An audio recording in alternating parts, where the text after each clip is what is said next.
Hello and welcome to a fun, festive Yuletide edition of Conversations in Strict Tempo. This month's guest is Dave Tarrida, DJ, producer, founding member of the Sativa nightclub in his hometown of Edinburgh, where he also co-ran a label of the same name. Releasing material by Neil Landstrumm, Adam X, Christian Vogel, The Hacker, amongst many others.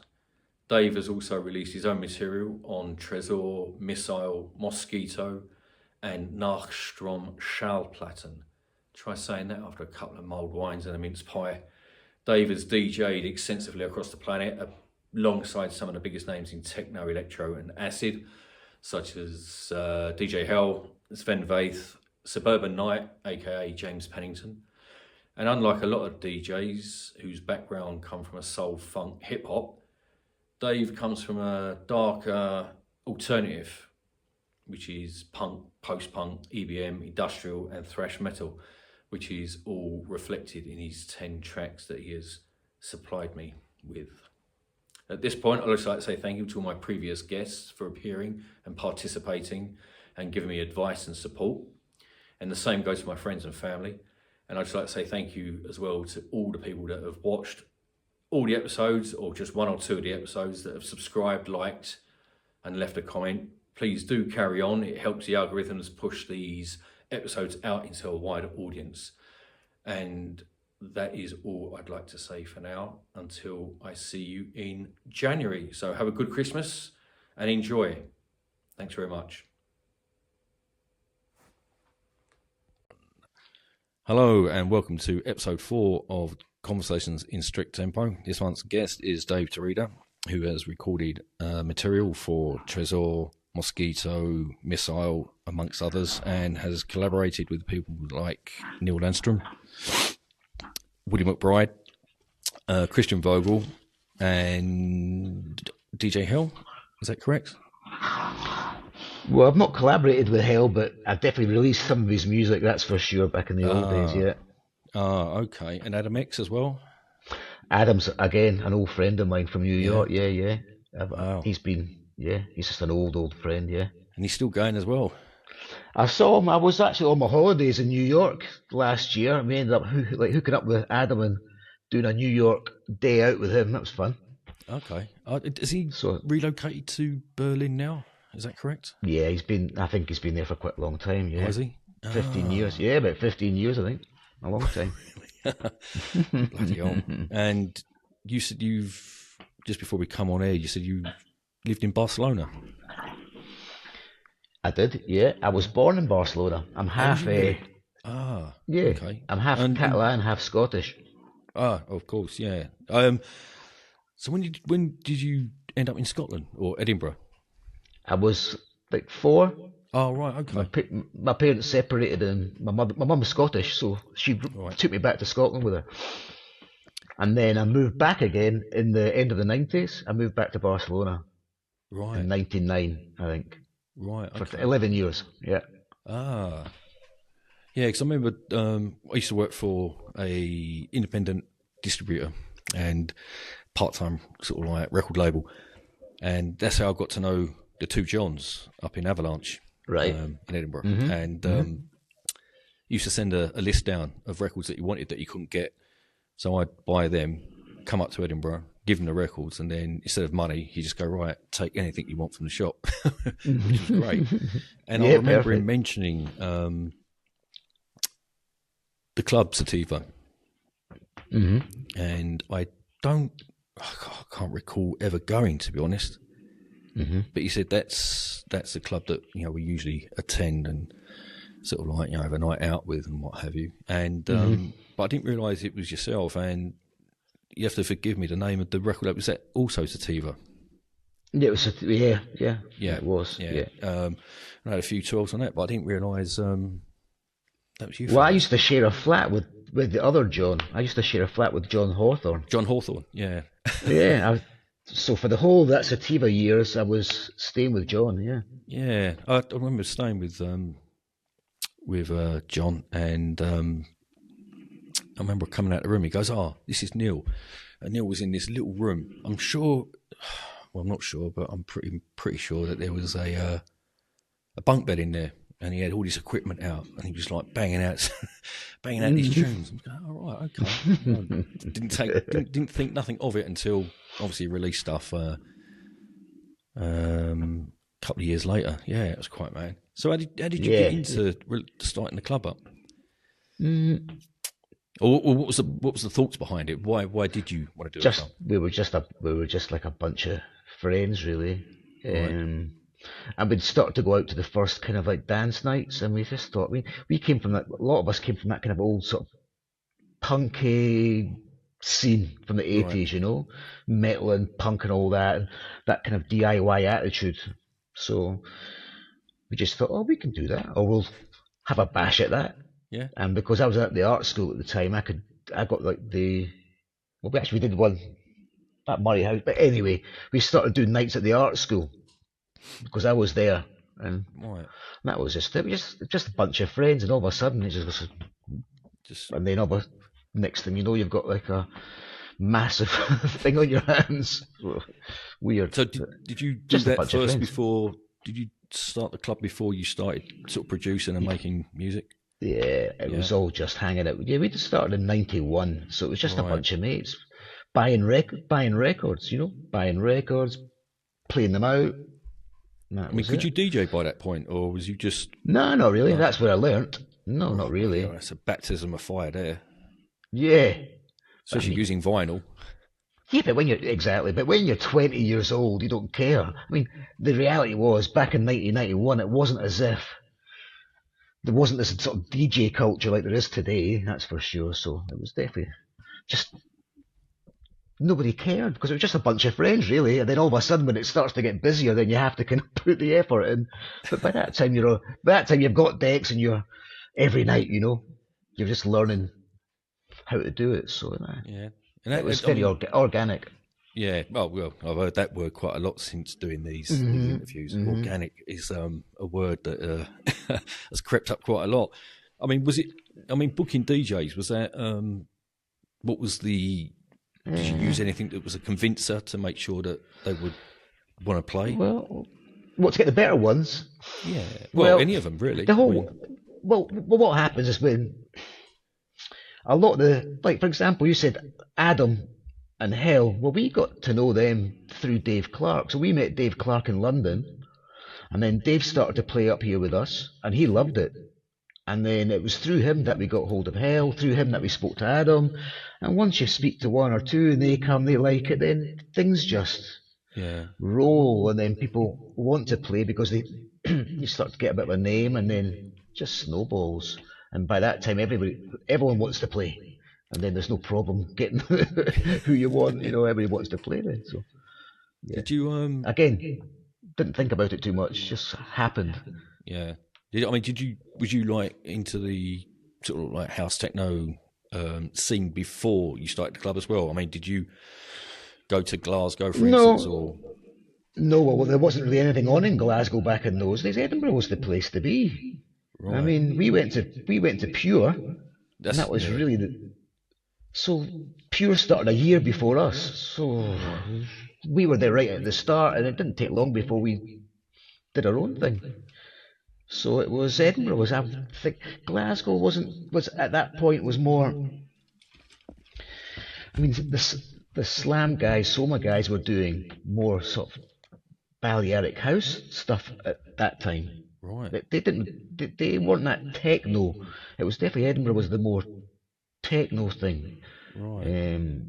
Pure and Sativa were the techno clubs, and it took a while before Glasgow. Not Cotton On. There was like Industria.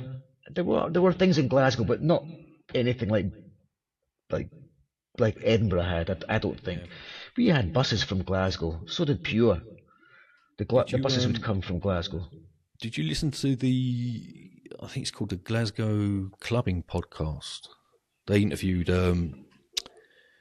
Optimo, Keith, and he was giving a rundown of that, and that was actually quite interesting. And I didn't know whether, you would have gone to their clubs before Pure. Sure. I was at the first ever Pure, I think, right at the start. I mean, Edinburgh's not a big place, so No, once it's you, not. not really, no, so we knew all those guys. We were always really friendly with the pure guys, Rock and Andy and Keith. Yeah, Yeah. it was a small scene. We did some off and on. We would do the odd projects, sort of the odd. I think we did Pure in Glasgow at the. I think once or twice. I can't remember, but yeah, we did things with them sometimes. Yeah. Was We the would other go one down. Sub Club? Was it Sub Club as well? That's in Glasgow. So when That's in Glasgow, yeah. I started a club in Glasgow as well, Right. with my friends. About that, what year was that in? Called Test, and we were resident at the sub club and at the art school. We went maybe 6, 7, 8 years in Glasgow. That club. It was one of the earlier techno clubs in Glasgow Right. as well, And and that was the end of Sativa time. right, because Keith was also talking about that he was listening to other music before he started DJing, and it was all that kind of punk, post-punk, goth stuff, darker kind Yeah. of. Were Well, you listening to I that mean- kind of stuff as well? I mean, was that? Yeah, I mean, yeah, for sure. So, I mean, I don't know, with Keith, and, for example, the people that he was hanging out with at the time was guys like John Hawthorne and All right. and Nadia, who did Sativa with us. So it was like, I mean, everybody knew each other, and we all came from that kind of 80s Yeah. scene when we were growing up in the 80s. We came up listening to punk, post-punk, metal, hardcore. What else Industrial was there kind of really? stuff as well. Then that's how I got into techno music, was through the industrial kind of type stuff, and that's how you go from the kind of more punk and metal thing into the industrial thing, because there's crossover. You know, that your Ministries and Revolt and Cox and all that kind of stuff, and then it kind of somehow morphs into Skinny Puppy and whatever, and Front 242, and then the next thing you're listening to Sheffield techno, So. Yeah. I mean, I think that was you mentioned Skinny Puppy. I see the first ever London date back in 1987. It was only a small place. It was a place called the Fulham Greyhound. Yeah. All kinds of bands have played down there. Pete and the Test Tube Babies, UK Subs, all them kind of bands. And then Skinny Puppy rock up and do their theatrical kind of music kind of stuff. Crazy. You think, bloody hell. Yeah. Wow. Quite mad. I mean, but I think, standing off from what you're saying, it's very similar for me, going from the sort of like, I don't know, 80s kind of simp stuff, like, Gary Newman, Visage and all the rest of it, going through a post-punk, goth thing, industrial. And I think it goes back round, it's almost like full circle. You go back to the electronic sort of style of music. So you listen to, I said, like, a lot of the sort of EBM industrial stuff, early acid house, and beat, all that kind of stuff. Yeah, it was funny at that time that people were kind of getting into that kind of early dance stuff from all different angles, really. I mean, people were arriving at that point because it was kind of new from all different places. I mean, the 80s, there wasn't really that much to, some people came from the disco side, but not that many. Most were coming from Phil and I were coming from rock music, really, because was the biggest sort of 80s thing. It was rock, and then we were punks. Could you the play early an instrument as Sativas, well? it was all. Could you play an instrument? I came up playing guitar. Yeah, guitar. Yeah, I was playing with like rubbish sort of school bands, just with your mates, mucking about. Yeah, we came mostly kind of metal, and then into kind of hardcore, maybe sort of punky hardcore stuff. So Right. Yeah. badly. Do you know the guys from Finny Tribe as well? Not very well, but I think we maybe met a couple of times here and there. But they were definitely the generation before us. Right. Yeah. I mean, They were that little bit older. Yeah, they came from. They're from Edinburgh as well. Yeah, they're from Edinburgh. Yeah. I remember seeing them play live as well in London. Yeah, they were definitely that kind of like late 80s kind of type time. We arrived on the scene maybe early 90s, 91 really, 92 we were. And then it was by 94 the club was just in full swing. Yeah. So how did you sort of get into sort of making and producing music? Did you have like analog equipment, or was it all sort of, yeah? Wow. Yeah, that's all there was. That's all there really was back then.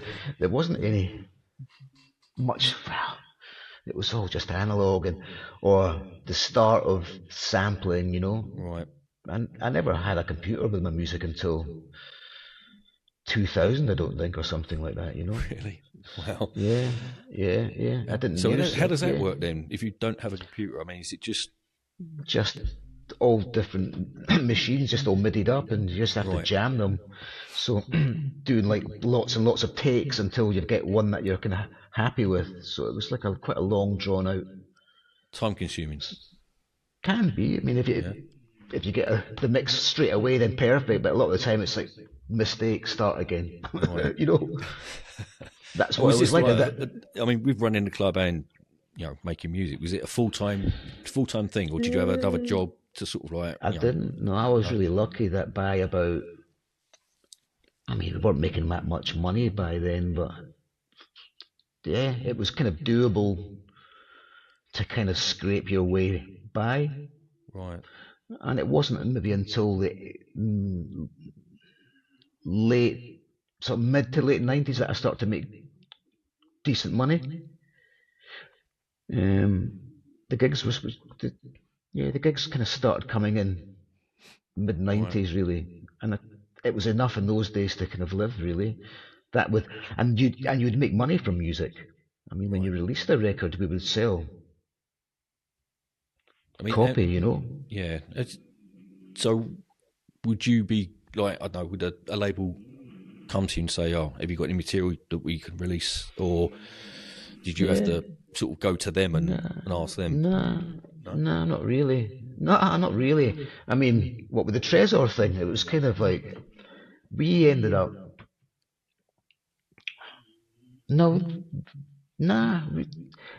By that time, by the mid 90s, there was definitely interest in UK techno, right, from Europe. So the idea of like the whole thing that we were doing, and then the whole thing that was coming from like Birmingham thing, that kind of new school British sound was just kicking off anyway. We were selling records, you know what I mean? It was popular, so like the bigger labels in Europe definitely were interested, and we didn't really have to be looking because we were doing our own thing. We were releasing our own records, and then the interest was definitely inward. But we got to know people anyway in Europe because from DJing out there. So I first DJed at Tresor in '94. right. They did like a UK. It's called Underground UK. And it was a friend of mine, Terry Donovan from Birmingham, who used to DJ at House of God in Birmingham, and he was promoting that night at Tresor. So that's when I first DJed there and got to meet all those people, and they were interested. Right. And who was you playing alongside? Who was DJing alongside you on that particular night? Anyone? I think it was just local. I can't remember who it was. Right. It was like actually the old crew. But I can't remember exactly who it was, but I know who it might have been. They had like their group of like their DJs at the time. There was Creek and all these guys. They were like there since ever. Stevie D. These guys had been at Tresor since like the early days. And were they Mad Nights? Yeah, brilliant. And then it did really well. So that was that. I mean, that's when I first met Carola, who was the label manager. I mean, I think the following year she was in Edinburgh hanging out, basically, visiting everybody and checking it all out. And they were clever, like those people, They've gone to Detroit and hung out there, met everybody, and organised it all from Detroit. And they did the same thing here. They came over to Britain and they hung out in Scotland with us, and then they went down to Birmingham and hung out with the Birmingham people in London, and basically. I mean, after the kind of acid house sort of phase, it sort of tended, especially in England, and I suppose in Scotland as well, it went down that kind of more rave kind of hardcore, and the techno being produced in the UK at that point, for me personally, wasn't as good as what was coming out of mainland Europe and I would North agree with America. you. Generally speaking, I would agree with you. That's why, by that time, I mean, I was DJing in Germany 10 times more than ever in the UK. Right. I mean, that was our bread and butter, was Central Europe. I can imagine, yeah.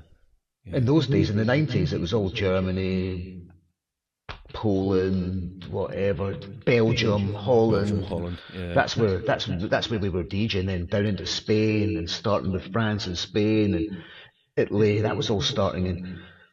So I didn't do that, mate. Did DJ in the UK? Don't get me wrong. Yeah. But by the sort of later on in the 90s, it was mostly Europe, like by far Europe.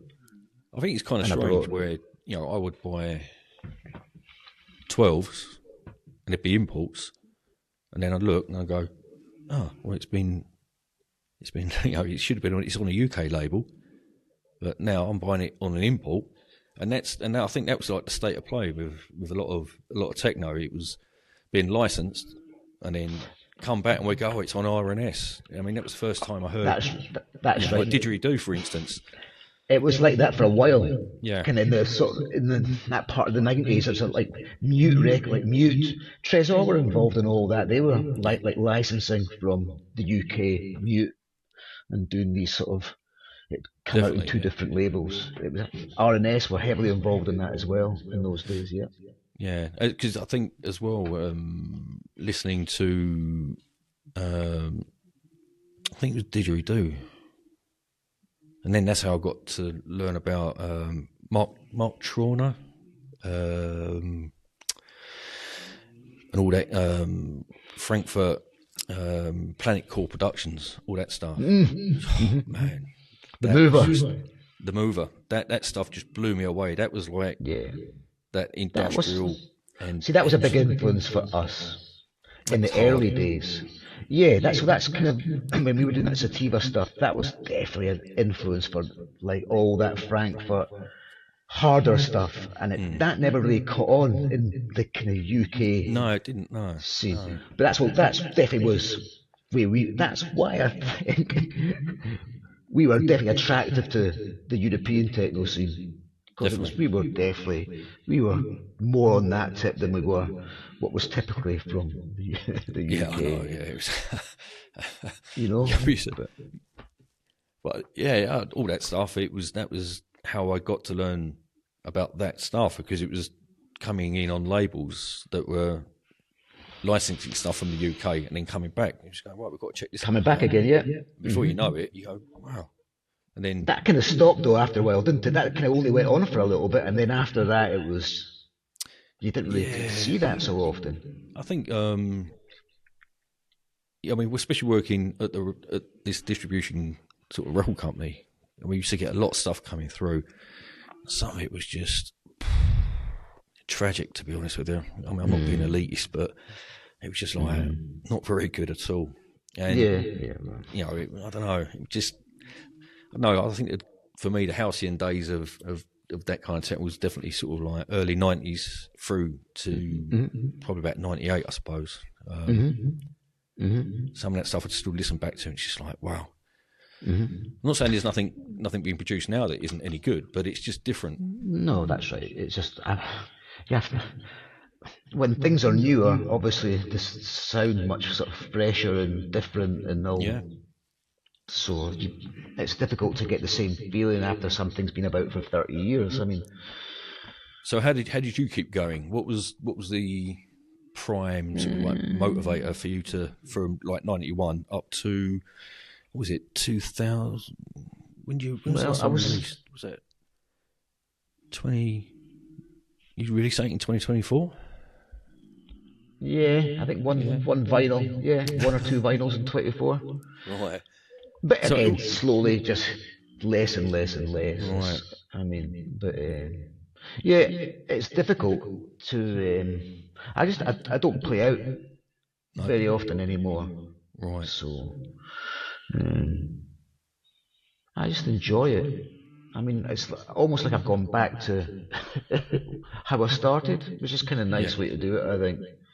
I've decided just to sort of loop right back and treat it the same way as I did when I started, rather than as a profession, because for me it was almost a 30-year job. It was. I don't think many people can say they've been in a job for 30 years, to be honest. No, but I did it pretty much for almost 30 years solid, you know. Not working anything else, just doing that. 30 years solid, that must have... pretty much, Some, as John quite funny, he told me, because I asked Dave about some of the war stories. He's heard them all. He's heard them all. Yeah. It's quite funny because he was saying to me, he goes, I can think of one person. I said, oh, go on. He goes, Dave Tarrida. He goes, I said, yeah, I've got some stuff by Dave. I've got some 12s and the Paranoid album. I said that sort of stuff reminded me of Steve Bicknell and Lost. That kind of sound. It was just, I loved that kind of it was just almost just, I don't know, not, I mean this in a really good way, but it was just like monotonous, but it was just like pounding. It was just like, yeah, he's going for it. And it's that kind of sound. And I said, I've got plenty of stuff like that, He said, yeah, he's got some war stories he'll tell you all about them. Yeah, I've got to be careful. I was like, I look forward to this. Man, it was fun, You have to look back and sort of just appreciate how lucky you were to have a chance to do all that type of stuff, So, yeah, definitely. I mean, it's definitely appreciative of the whole time. Was there a particular country or a particular club that is sort of like stands out, and you go, yeah, that's... I mean, there's so many. I mean, I had... Obviously, it's easy to say here, like in Sativa would be the one, and then obviously the ones that I spent a lot of time at. Obviously, I was at Tresor for 30 years, pretty much playing the Moog in Barcelona, which was like my home tiny little home club in Barcelona. I mean, I was there the whole time it was ever open. I mean, so yeah, maybe those three would be the three most important ones. Did you ever play in southern Germany, in like Munich, for instance? Oh yeah. The first. My second time. So my second ever time to Germany was '94. I played in '93 for the first time in Rostock, and then '94 was my first time. So I did 2 weekends, and it was my first time at Tresor, and then the weekend after was at the Ultraschall in Munich. Yeah. So early, because we'd had Hell over to Sativa, and he was like, he really enjoyed Sativa. He would come and hang out in Edinburgh with us, when he'd play. And then he invited me over to Munich for the first time in '94 at the original Ultraschall, which was at this old airport on the outskirts of town. That was my first Munich experience. Yeah, it was crazy. I think it was some point in '94. Yeah. Right. And what was Hell like? Because I see him, and he looks like someone who, I don't know, he looks like a '70s playboy. Yeah, well, the funny thing was back in those days, it was very much kind of like t-shirt, jeans, shaved head guy. Right. And then this was like the pre-Gigolo days, so this is before he started the Gigolo thing, when he did his international deal. And it's when he did that's when the more sort of fashion type thing happened. Fashion. So I'm talking the pre days. So I'll tell you, I remember that gig. That was the first time I met Mark Bell from LFO. He was playing that night as well in Munich. It was myself and Mark Bell that night. Yeah, LFO, bloody hell. Yeah, all those early walk releases were something else. Yeah. Well, yeah, Jez is a guy who I'd see over the years, off and on at gigs here and there. Jez from LFO. Yeah. He'd be like a character who'd like crop up every so often. Yeah. A character. Yeah, he's a character. Yeah. Yeah, it's unfortunate because obviously Mark Bell, didn't he, passed away quite some time ago. A long time ago now, yeah. Yeah, He did, yeah. Hell. Yeah, that was. But that was, I met him for the first time there at Munich, Right. at that show, 94. Yeah. Bloody hell. Good times. Yeah, just mental, really. And so at the south of Germany, I was there quite a lot, to be honest. But we had a long stint hanging out in Stuttgart. Stuttgart for us was one of our major cities in Germany. We were there a lot in Stuttgart. There was a record shop called Neuheimat, and it was one of the biggest record stores in Germany doing like techno music, but they specialised kind of more in our type of eclectic techno sound. So is that they run a label as well, don't they? It was called Mutter and Neuheimat. They did a few labels, and it was all that kind of stuff, a bit more eclectic techno. But so what happens in those days, because the record shops were so influential to the surrounding areas, almost what the record shops were selling would kind of dictate what the clubs were like in that part of the country. Does that make sense? Yeah, it does. So in those days, at least, this is before like online, where everything just became more homogenized and everybody was playing the same things. In those days, what the DJs were playing almost came down a little bit to what the buyers in the record shops were buying in and pushing it in their stores, you know. Well, that's not too bad way of going about it. I mean, that. Well, that's how it seemed to me. But yeah, we played a lot there, that part of Germany. Right. I mean, I've been to Stuttgart, and I didn't. I mean, it's quite a nice city, but I didn't know it was. It had that kind of. Oh yeah, every city in Germany's got like a techno history. Absolutely, every single last one of them. But Stuttgart for sure they had. Yeah. Great clubs down there. All the major cities down in Germany. I mean, it was so massive. By the mid to late 90s, it was nothing comparable to the UK. It was just so ingrained in. Yes, like, definitely. Yeah, just the normal culture. I don't know if that would have been sort of. I don't know, the Detroit thing that was going on, Detroit, Chicago, and then obviously with Germany being the birthplace of bands like Kraftwerk, Tangerine Dream, all that kind of stuff. I don't know whether that's just, Germany see the thing with Germany, they just embraced techno music at that time. Like the Love Parade was like massive in the 90s, right up until about 2001, 2002. It was like a national cultural phenomenon, really. There was like over 1 million people. I think I remember, was it 2000 or 2001? There was like 1.5 million people in the street for Love Parade. Yeah. It's just insane. Yeah. It was again like beyond anything you could ever imagine. Yeah. We tried to go, huge. But we just never got around to sort of sorting it out, basically. And then you look back. Oh, right. Oh, man. We went for the first time in '93. We went really? we went in '93 for the first time, myself and Steve.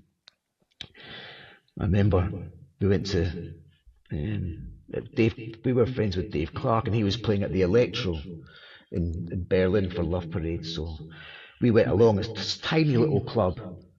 And that's for the first. So he played there. We hooked up with him, and that was the first night we met Hell, Sven Bath. We're all playing the same night. Tiny little venue, maybe holds 150 people, and that was at night. Yeah, that was our first Love Parade, and then. Yeah, I mean, most years. Like you said, there seems to be definite kind of sound coming from each city. I mean, my preference, I don't know, Berlin, Cologne, and Frankfurt, I think, for me. Oh, Frankfurt, yeah. I mean, there was Cologne for a big me was like, people like... minimal stuff. Yeah, what's his name? Walker, All right, before, yeah, so yeah, all that Jamming stuff. Unit Walker, Jamming Unit Walker, just Mike DJ Inc. Jungle Fever, we loved all that. Jungle that DJ, Fever. Oh, I was playing some of this yeah, stuff all that earlier stuff. this week. Yeah, that was definitely up our street. Yeah, we got those guys to play at Sativa. Really? We always had, yeah, oh yeah. Yeah, All that stuff. We loved all that kind of. Yeah. That was even though we were from Cologne. That was more kind of like the mover type of stuff. It was just like in your face. Yeah, that Cologne stuff was great. Like, and then it went more minimal. Yeah, I just. I mean, my first love is just acid. So anything that's got acid in it is, I'll give it a spin. It's like right, okay. A chance, yeah. It's like right. Well, that Cologne stuff, yeah. Well, that's right. All that Mike Inc. stuff, all that stuff from Cologne was all kind of like lots of acid. It was good. Oh, yeah. What's his name? Thomas P. Hickman, all that kind of stuff. You know. Again, he's another old friend of mine. Right. Thomas, yeah. Well, he was from Mainz. He was from just outside Frankfurt.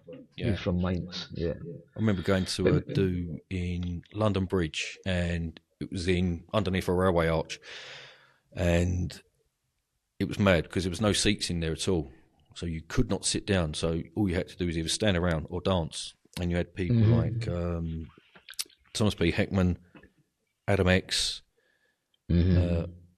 Roland Casper.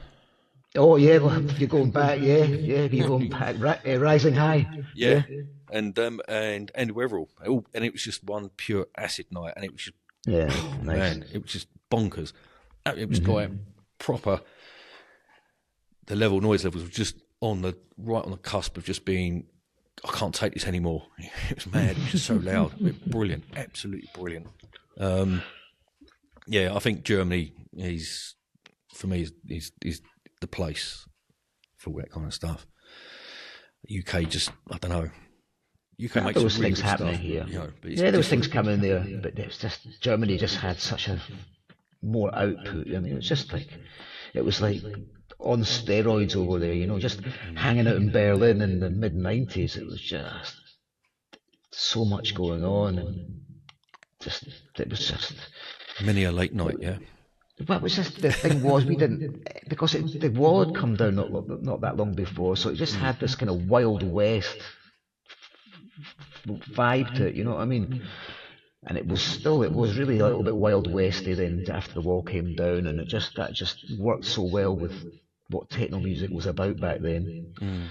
Did you play when the wall come down? Did you play like in the very like I said when the wall come down? Play in East Germany? Well, I started to play East Germany in the sort of like 95 maybe, 94, 95 maybe. Was it a different vibe to the rest of Germany? Oh yeah. So the East Germany was much harder. It was like they were only in the really more the harder end of the techno thing. So they would go even above and beyond. They had a totally separate scene to the rest of Germany. Wow. It was totally separate. It doesn't. I shouldn't be surprised by that, I suppose. But I don't know if there is. I don't know if Germany's still separate now between the East and the West, or whether it's actually fully unified. Well, they are. Well, they are in some respects, but when it comes to music, it's all very much of a muchness now. I think if you go to a club in the East or go to a club in the West, it won't be that dissimilar in what they're playing. But it was different in the old days. The East was just in a different kind of music. It was just different. But even if you go there now, the cities in the East are much like they've had a lot of money spent on them. Like Leipzig and Dresden are very like modern now. But like when you went in mid-90s, it was still pretty like it was still like pretty. So looked like it'd been bombed still. Yeah. Yeah, it was like it'd been hanging out in Poland in the mid-90s. Not like now. Never been to Poland, to be honest. Oh, great fun! I used to love going to Poland. It's like somewhere else where we were definitely that kind of mid to late 90s. We started doing a lot of stuff in that part of the world. Yeah. Right. They loved all that kind of more eclectic, kind of the weirder techno. Really? The further kind of yeah. Now that surprises me. That does surprise me. I've no. We went to Poland a lot. What? You just various cities, or was it just like the same? All over. Yeah, we started going to Poznan first of all, a lot to Poznan. So Poznan's not too far from Berlin. Right. You just get the train from Berlin. And then after that, Warsaw. I mean, we was like licensing Sativae Records to cassette tapes in Poland, and then they were distributing these cassettes. This is what it was like, you know, at the start when we first went in there. And we'd do like licensing deals and license these cassettes. It was but going all over Poland, to the north, to the south, Katowice, Bydgoszcz, whatever, everywhere. Mad, yeah. Like I said, I've never been to Poland. I have no idea of what it's about. My son's been, and he said it's lovely. I just thought, yeah, it's great. I just think, I just keep thinking of like, I don't know, like it's just bleak, but it's not. No, not at all. It's beautiful. It's like anywhere else. Yeah. Well, I suppose. I mean, hanging out in the 90s there, it could be a bit bleak because there wasn't that much money, so the roads would be a little bit like destroyed, and a lot of the buildings were still kind of still there from the occupational times, and it was definitely looked a bit bleak. But no, there's been a lot of money spent in Poland just now. It's a little bit like Eastern Germany, and you know, looking very modern, and definitely upgraded a lot of it. Right. I mean, did you ever play any kind of festivals at all? You know, not like parade, but just sort of like proper, what they call proper festivals, and or was it ever? We came up. Yeah, did you well, play we came up at the same time. Well, when we started Sativa in Edinburgh doing the club, we were also doing, because we were all punks, so we were doing like the free party thing as well. Oh, brilliant! We were doing like free party. Yeah, we used to come down to London quite a lot, and sometimes we'd do things with like the Spiral guys, you know, some of the other sound systems. We had our own sound system, so when we were doing Sativa, we'd also do the Scottish festival scene, you know, which would be like the old sort of traveller punk festivals. And we would take sound systems there, and we started doing like the first techno systems at these old festivals in Scotland. Yeah, right. And we'd come down to London and sometimes play at like the warehouse parties in London with some of the sound systems and stuff like that. Yeah, that was actually my preferred kind of going out experience, was that kind of stuff. Well, we went out. I was over. We went out to. I lived in Holland for about 6 months to 8 months in 92, 93 when I was doing Sativa. We were like squatting over in Holland, doing like the squat parties, and that's where I first met a lot of the English sound systems. That's where I first met like the Spiral guys, and a lot of the sound systems was actually when we were squatting in Holland. Right. Yeah. When we did Sativa, our first big Sativa night actually, at the big venue where we started in Edinburgh, we had the Spiral Tribe playing with us. Mm-hmm. So one week we'd have Spiral Tribe, the next week we would have Dave Clark. Yeah, so we were somewhere in the middle between that kind of free party and club thing, you know. We were doing both at that time. I remember, like I said, working for this record company, we pre-sold the Spiral Tribe album, and they were yeah. And it was funny because they'd rock up at the offices of the record label. I think it was Butterfly Records. And funny enough, my flatmate, his stepdad was something to do with Butterfly Records, and he said he went in one morning, and then that's where they were. They were just all kipping in the hallways and in the offices, and like, so they just took over basically. Yeah. But all those parties were great. I used to love going to old bus garages, set up, all that kind of stuff. We used to come down to London for the weekend, just like do some of like the big squat parties, or we would drive down sometimes with a whole lot of us from Edinburgh, and then drive back afterwards.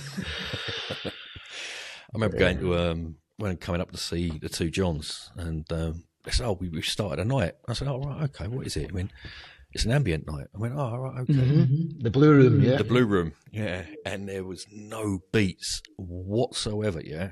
And it was on a Sunday night.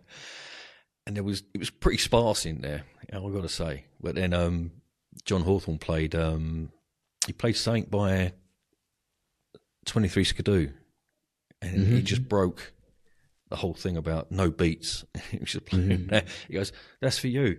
I said, "Well, it didn't have to be for me. You know, I don't mind no beats. You can play whatever you want." But yeah, that was my only clubbing experience, I suppose, up in Edinburgh. Never really got around. That was the days. Well, they were the days where you could have like an ambient club. Amazing, isn't it? It's quite mad. Yeah, there's nothing else. You know, it's not like a People chill out would room. It was just People like would go and listen to like weird music. You know, great at a club. I don't think these days it wouldn't really wear. I don't think these days, but in those days it was. I mean, it was still kind of like a fresh enough idea that people would actually. It's led that kind of that punk ethos, I suppose. You can, it's new. You can do whatever you want. Correct. And go for it. You know, it's we found that quite refreshing, to be honest. For me, music got a bit stale, sort of. I don't know, sort of late 80s, I suppose. For me, going into the 90s, it was a bit. I don't know, not a massive fan of the whole kind of baggy sort of Manchester sound. No, I was never too much into that myself. I preferred listening to stuff like, I don't know, Big Black and the Butthole Surfers. Well, that was me. That was definitely me. I was definitely Big Black. Loved it. Yeah. Just loved that kind of like anything. That was one of the first bands I'd heard with like drum machines, you know? I was like, oh my God. Yeah. That's Godflesh from the UK. I remember going to see Godflesh, and then that was one of the first live bands I'd seen with a drum machine. Obviously, I'd seen Revolt and Cox, you know, drum machines. Then I'd seen like the British bands, drum machines. And that's what got me to buy my first drum machine. Then I play my guitar over it, you know? Yeah. All that. I think the other band that I liked from that kind of sound was Scorn as well. Right, so they collected that was kind of like Napalm Death. That was Napalm Death, yeah. So, that was what's his which name? I like as well. Mick it's from like, you know, all that kind of stuff sort of comes together. But yeah, it was. But all that other stuff, it's just Britpop, any of that. It's just like it's just not for me. Yeah. No, I was definitely like the Big Black was a big thing for me. I just loved it. Like I just liked the energy from the drums, repetitive thing from the drums, with nasty guitars. Yeah. Good. Oh, was it bass? Kerosene? That bass, kerosene. Yeah. Kerosene is just brilliant. Because I think that as well is, you know, I've lived in this town all my life. There's nothing to do, and I could probably just. I go around to places like where I live now, and when I lived sort of like outside of London, I just thought, Christ, I'd hate to live here. You know what I mean? There's nothing to do in this town. You've got to get out. Yeah. And that was, I feel sorry for kids that are brought up in that kind of environment, I suppose. But I feel lucky that born in London and you got all that kind of stuff on your doorstep.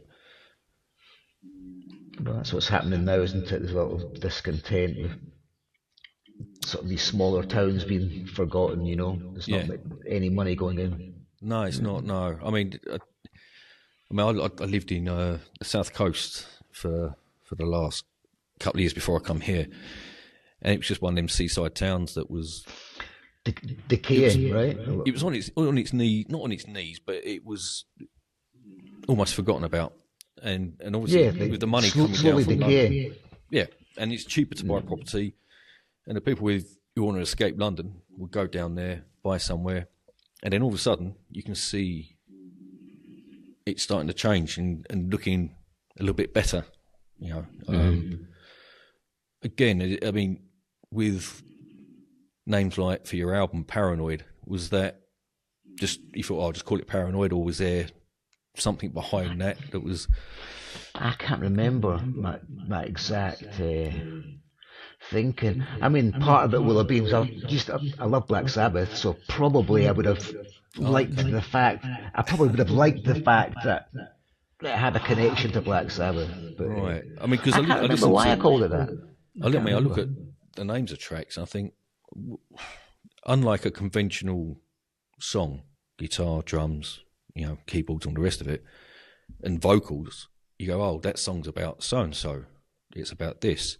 But with techno, I just think, where do they get the names from? Is this something that is underneath, Pluck or out, they just yeah. go pick words out? Well, I and think sometimes it can be a bit of both, can't it? I mean, sometimes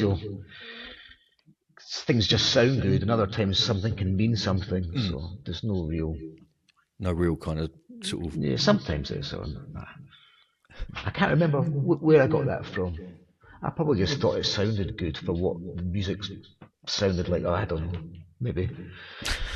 I can't even remember, so long ago. I mean, I'm going to ask the question anyway. It's probably sort of like answering my own question. Why Sativa? Well, was one of the crew, I think it was my mate Ian Brown, came up with the name. Oh, okay. I mean, this will have happened 34 years ago or something like that. So I think it was just, he came up with it. We were like, yeah, great. We were like 20 years old. That sounds like a great idea, you know. Yeah, brilliant. Yeah, and you knew what Sativa meant, yeah? Yeah, of course. That's why right, that's why he chose it. But we were like, whatever. Yeah, we never thought it was going to be anything rather than just us hanging out together and having a good night. Yeah. And then it just kind of went on and on and on and on, and kind of got bigger and bigger. And then, oh my God, let's try it here. And then, oh wow, people are actually showing up, apart from us. And then, you know, and then all of a sudden, change the next venue, and it gets bigger, and then put out some flyers and posters and make some effort this time. I said, oh, hold on a second, we've doubled. And then all of a sudden, it's just, wow, we've got 400 people tonight. Wow. To the point where we've got a queue down to the bottom of the road at 9 o'clock. What time did you got open? like.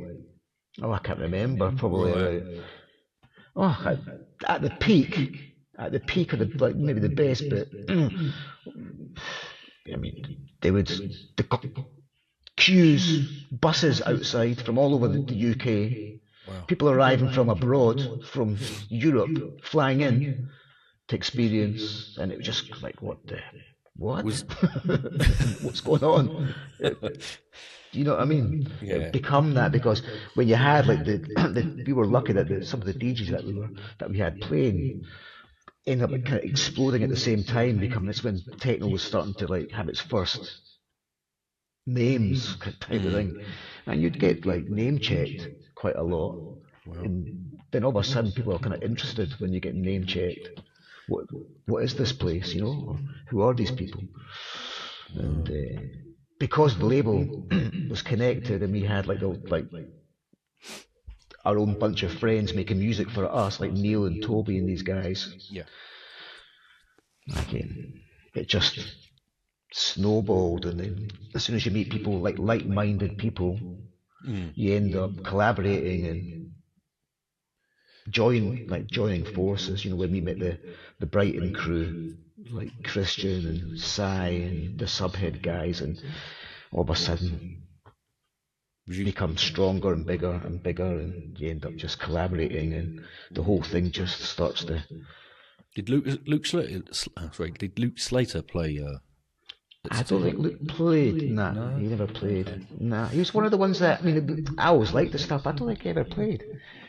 We got quite a few of like British. We were, who did we have? We went more for like the Europeans and Americans, funnily enough. But we did have some British. Yeah, of course, we had lots of British people. Back in those days, what we kind of did was we had kind of collaborations with the other bigger techno nights. So we were really tight with the House of God guys in Birmingham.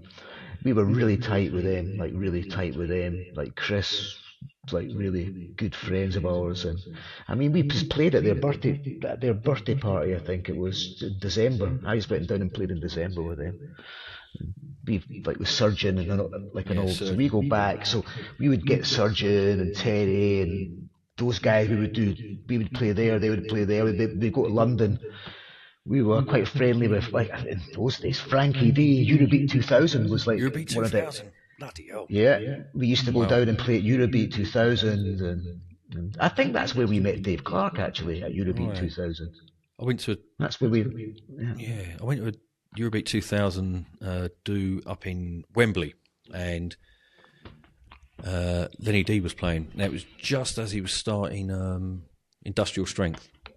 And it was hardly a soul there, but I just Really? and it was just like I thought I was right. It typifies the sort of like the London kind of, well, England probably, their sort of their view on techno. They were, I don't know, they used to look down their nose at those. A wee bit. Listen to that kind I of stuff. think so. There was good things going on in London. I mean, I remember like going down. There was like good parties at Turnmills and all these different places in London. There was things going on, but I just felt that the better scene was definitely outside of London. Yeah. I think up north, up here was really good. Again, you had the better techno nights were probably like in Leeds and Birmingham, and you know, up in Scotland. Not really. There was stuff in London like Knowledge. There was great things happening in London, but I just don't know. I just felt that it was a little bit better outside. I think Lost and as like regular club nights, Lost and Sabres in Paradise. Knowledge, Knowledge was great. There was things. Yeah. Knowledge, I mean, there was like Club UK. There was again Eurobeat. There was definitely tons of things going on in London. Don't get me wrong. It was a lot of things going on there. But I just don't. But when you hung out there, if you want to go hang out at like the Orbit, or you go and hang out at House of God or Sativa or Pure, there's a different kind of community. Thing going on there, and the scene just revolves around this. I think not that it was bad in London. It wasn't at all. There's lots of things going on, but it's much more transient in London and not quite as focused on. No, you're probably right. Yeah. I remember meeting Greater Than One at Knowledge as well. That was pretty good. I mean, I used to like going. I used to follow them about when they would DJ, and sometimes it wouldn't be them, it would be the GTO DJ squad. So they'd be their mates. And I think a lot of those were Dutch, funny enough. But London was brilliant. We used to go to London just to buy records, because London had the best record stores in those days. Ooh. They just did. There was lots of good record stores. So you could go down, you'd party, and then you just buy as many records as you can, and then get the bus back up north again, you know. That must have been a bit of an ag. I mean, back in them days, you know, when you were playing out, I don't know, however many gigs, weekends, lugging all that vinyl about, that must have been hard.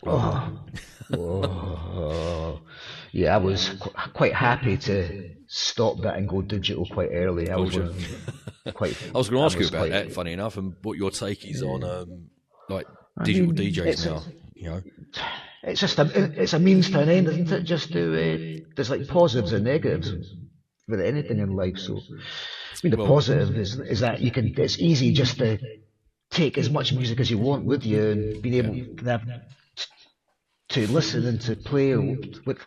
That's the good thing about it. The bad thing is it kind of like made music disposable. They made dance music disposable. I mean, if you put a record out, it didn't. I mean, it was kind of gone within the week. Whereas when it was vinyl, it would be sitting in the record shops for much longer. It would have a longer shelf life.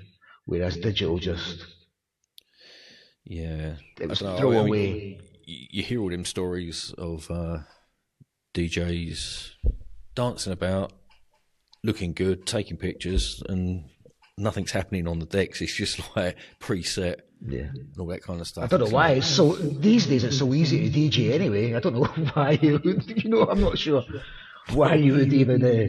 You know what I'm saying? I don't know why you would even It's so easy to play. It's not like playing with your like on decks or something like that, you know. So it's got to be easy for someone like me. I mean, I've tried with vinyl and I just couldn't get the hang of it. Really, to be honest, just couldn't get the hang of it. It takes years. Yeah, it takes practice. It takes practice. I mean, and to be honest with you, it takes more practice when you're in a club and it's loud and things in your ear and everything's sort of like you've got all delays and stuff. It takes a little bit of getting used to be able to, like, under pressure. Do you still practice? Do you still play at home? No. I'll be honest with you. You practice when you're starting out. When I was every week out. Didn't need to practice. Didn't need to. No. No, That you're makes playing the sense. whole time. And for me, the most important thing was just knowing your music. You have to know your tracks. So for me, it was just knowing my music, knowing my tracks, listening, and you just know what to play after a while. You know what you've got, you know what you've got to play with, and it's in your box. So no, I've never practiced at home. Instead, I'll just listen. Yeah, well, I think that's what I meant. Really, is, I mean, do you listen to your own stuff at home, or does that sort of not get played No. so much now? No. Well, sometimes to reminisce. Oh, you always get that kind of nice message. Oh, I remember that track or this or that, or somebody tags you or whatever. And then it's nice to reminisce and sort of listen, but not particularly. I mean, I was always into new music. Sorry? I was always into new music. I was always just more interested in like new things, Yeah, I mean, I think we'll go reminisce your tracks, Mousecatcher General. That's my first Tresor record. Yeah, Or my first one by myself. I did a Tresor record with Tobias Schmidt before that. But yeah, but my that first one was. I Tresor. just thought interesting title. Put that on. I thought this is good. And that's one of those dry red. Well, that's one of those titles which had a meaning. Right, I thought so because I thought Mousecatcher General. I bet it's about his cat.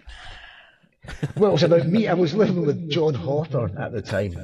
John. So I was. We had a mouse infestation in the flat that we were living in. Was this in Edinburgh? In Edinburgh, yeah. So we were getting good at catching these mice. We were just different. That's what we were just catching mice the whole time. So I can't remember if I'd been watching the movie, the original movie, Witchfinder General. So it was it went from Witchfinder General to Mousecatcher General. That's good. That was it. I mean, See, that's the kind of stories I'm after, Dave. I mean, it doesn't have to be complicated. It just has to be like. Yeah, like it just has to sound good. Yeah, and Dry Red. I mean, I just keep playing that. That's just such a brilliant track. Yeah, that was. That was.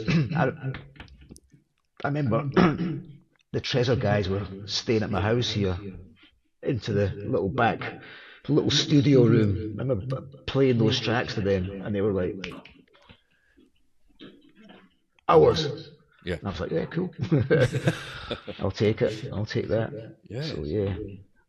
I was lucky enough not have to send. You didn't have to send out in those days. We were lucky enough to have them coming around and listening, wanting to hear.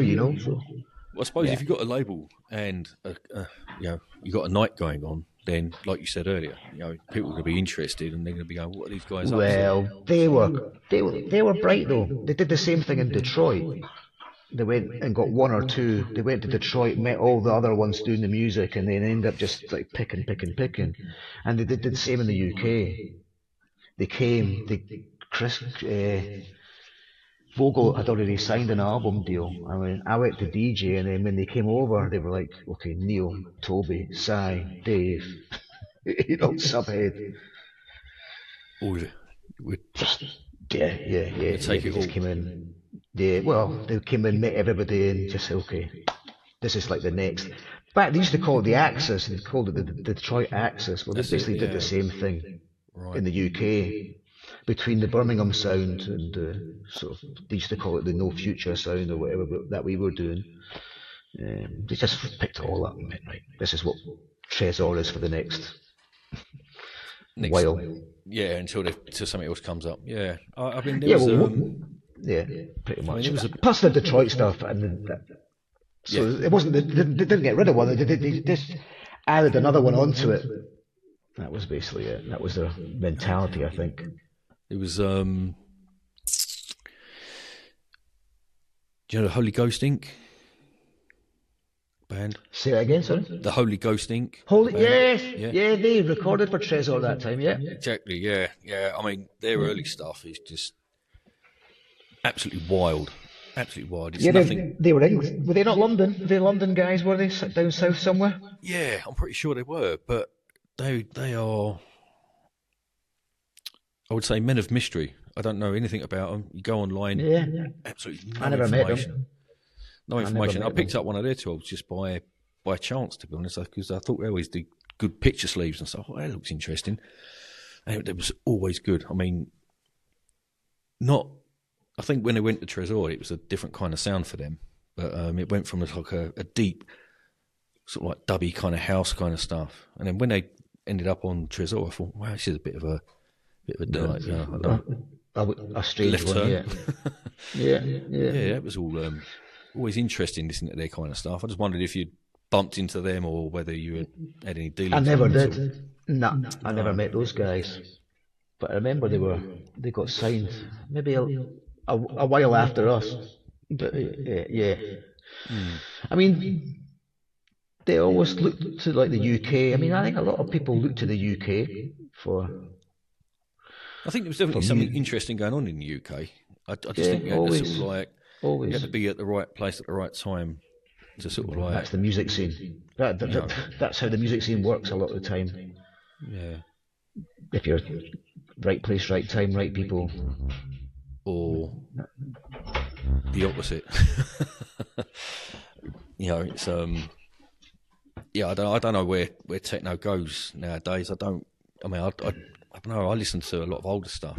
Even in different genres of music, I sort of go back and listen to older stuff, and there's new stuff being produced and whatever. But I don't know. I think there's still a lot more old stuff that needs to be unearthed, shall we say? There's so much of it. I mean, there's lots of good tracks. I mean, you see it all the time. Somebody like unearths an old track, re-release, becomes a hit. So, how much of that is there? A lot. Yeah. I don't know. You can find it. It's just too much stuff out there for me. It's just like lots and lots of stuff. I mean, yeah. So that's the thing with digital. Yeah. Well, yeah. I mean, what do you do now with yourself, Dave? If you've not been in, the business for 30 years, what made you decide to sort of like take a step back and go, right, I'm going to do something else instead? COVID. Right. Oh, okay. COVID was basically, I turned about 50 around COVID, and then I was like, you know what? I just started to re-evaluate what to do. And I thought, okay, time to step back and just treat it like a hobby. And I was getting a little bit, the way that the scene was kind of going, I didn't feel as if I was particularly, it was my thing much anymore. It'd gone from that real, it's about the music, it's about,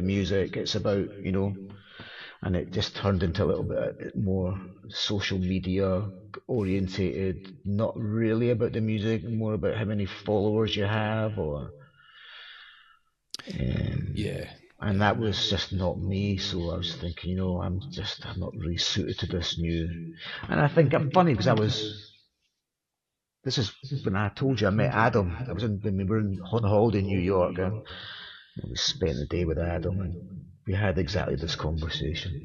I'm sure he has it with everybody, but it was very much what happened at that COVID time. Why was that the point where it kind of flipped over to a change in how the scene is? And he was very much on that idea that something happened, that the way that people are inside it. I mean, it's not about the music anymore, I don't think, really. Obviously there's people making good music and lots of people are into good music, but the scene doesn't revolve around it anymore. No, I mean, I think you can see that with who was it? There was a club night recently. I think it was I Love Acid. Oh yeah, I played for those guys actually before. I did a show for them in Belgium. Yeah, I did an I Love Acid thing in Belgium a few years ago. Yeah, and they had a night. I'm not sure where it was. Somewhere in the UK. What's it? I think it's John, isn't it? John De Silva. John De Silva. Yeah, John De Silva and all those fellas, and no mobile phones, which was great because you go to these big dudes that see online, and this is like everyone with a phone and taking pictures and prancing around, and you just think this is not what it's about. It isn't, and it's not being a snob, because like you said in the early days, people were just getting together and just going out and having a good time. Listen, and that good time meant listening to good music. So, well, I hate to sound like an old fart, man, but see, back in the old days when they say it was like faceless, it was. I mean, the whole idea. Most of these old clubs used to.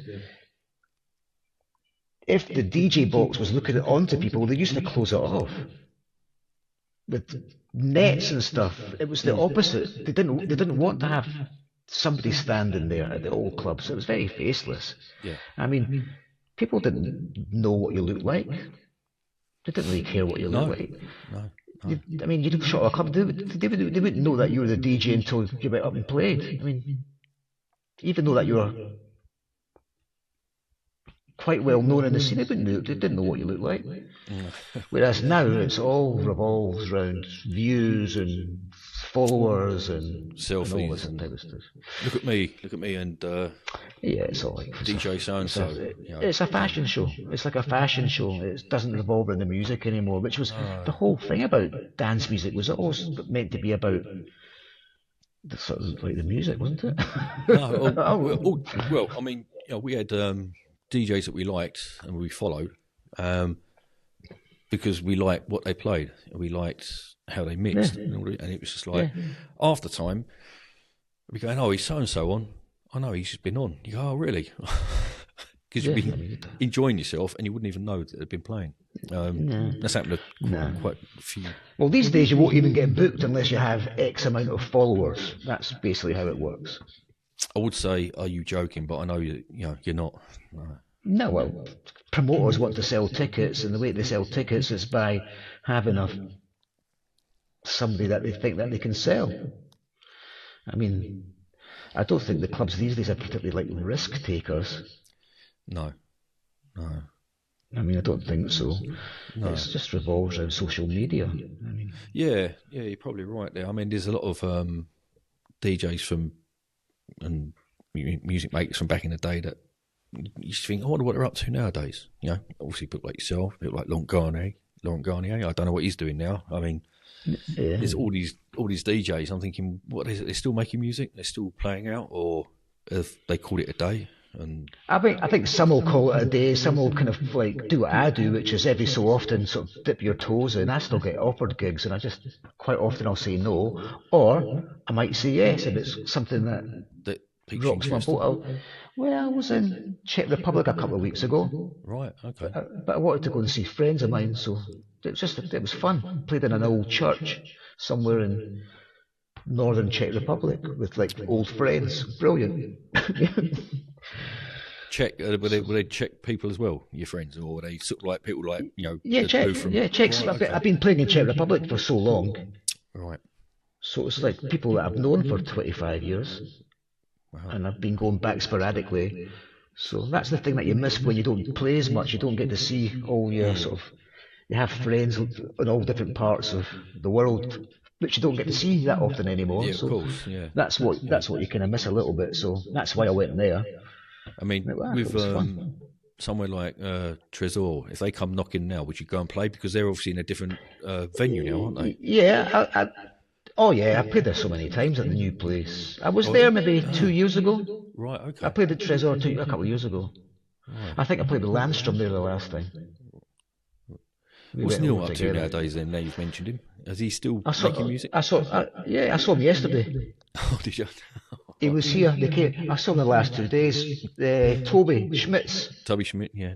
He's in town just now, the weekend. So I saw them Friday night, and then they came around here yesterday afternoon. So we're hanging out, had a few whiskies. Whiskies? Yeah. No, they're good. They both still make some music, not at the same extent as before, and they'll still do the odd gig now and again. Yeah. Yeah, tension in New York in the Neil Landstrumm. Just about, just about there. Oh, reconnecting. Sorry, Dave. No, I don't know if that was my connection or not. Yeah, Neil Landstrumm, Tension in New York. That was when that came out. It was like, this is my sound. This is what I like. This is Yeah, all excellent. that kind of stuff. Yeah. Really good. And like all the other stuff on the, was it Mosquito on that label as well? Kind That of was stuff. Vogel's. Yeah, that was Vogel's label. Yeah, I did my first ever EP on Mosquito. My first ever solo EP was on that. Really? Yeah, my first one was on Mosquito. Ah, okay. I didn't know. You ever meet up with Woody McBride? I've not seen him for years. Yeah, I've not seen Woody for years. No. Yeah, I mean, that's another. That's like proper acid stuff there, right? Oh, yeah, I mean, when he released something for Drop Bass Network, which was. Yeah, those guys are crazy. That was good. Yeah, I was a big fan of those guys. I loved just the graphics, everything. Well, it's funny you say that, Really because I've got a tattoo, a Drop Bass Network tattoo on the top of my leg, and it was that, and it was just like. There you go. And when I heard that stuff, it was like, God, so many people have recorded for him. It's Yeah, it was excellent. Yeah, Neil, I think he was just there. They still do big parties. They do like crazy big sort of like underground festival parties. I think he was there last year doing one for them. Yeah, I think so. I think they're one of their things was it was like out in the middle of nowhere. It was just like a tent. I mean, we were lucky. Honestly, we got to go out to Minneapolis back in the 90s. We did a massive like warehouse, like illegal warehouse party in Minneapolis. I think it was me, Toby, Neil, my mate Shandy went out there. And we met Tim was out there. He had all those guys from Minneapolis on his label at the time, on Missile. It was all DJ Slip and Chris Sattinger, I think. Who else was there? Electric Indigo. Electric Indigo, brilliant. Yeah. So it was like, that was... I tell you, actually, that's quite a mad one. That was in Minneapolis where McBride came from, but he didn't put the party on. The party was put on by DVS1. DVS1? No, you know that? I've heard. Yeah. He's like massive sort of like techno guy. But back in those days, it's before he was making any records. He was just like a promoter in Minneapolis at the time, and he went on to like be resident at Berghain and all this type of stuff. But back then, he was just like this kind of like young guy putting on big raves. Wow. So crazy. Yeah. So when you travelled back to New York, you said you went for a holiday. Was it to see anyone in particular, or was it just a break? We just went over. It was just my wife and I went over for like a week's holiday. But when we were there, Adam happened to be in town. Right. So. Does your wife like techno? Your techno wife? Yeah, she did. She did. Yeah. Well, she still does, but yeah, she did. Yeah, of course. Hard not to. We've been together for 23 years, so. A psychic number. Well done. Yeah, right, there you go. Yeah. Yeah. But yeah, she did. She used to love it. But she's been great, really. All the time that I was away at weekends, she was making sure that everything was safe at home, with her son. So she's been great. Yeah, I mean, did you ever think it yourself then? So you didn't have like someone looking after all your business affairs, should we say? Well, like a manager type of thing. Yeah. Yeah. Well, I was using Corolla, she was my label manager at Tresor. Right. When she left Tresor, she went on to be like my booker, manager, whatever. So I ended up having, since 1995, I've always been with Corolla, whether it be Tresor or her who's looking after my gigs at least. Not really when it came to music, but she was always there in the background. Yeah. And so when you were like traveling abroad as well, I mean, obviously you got to meet loads of people, make friends and stuff. So I suppose there was no need to book hotels and stuff. You could just crash at people's places and. Well, it depends. That would depend. I mean, if it's It would depend who it was, really, or where I was.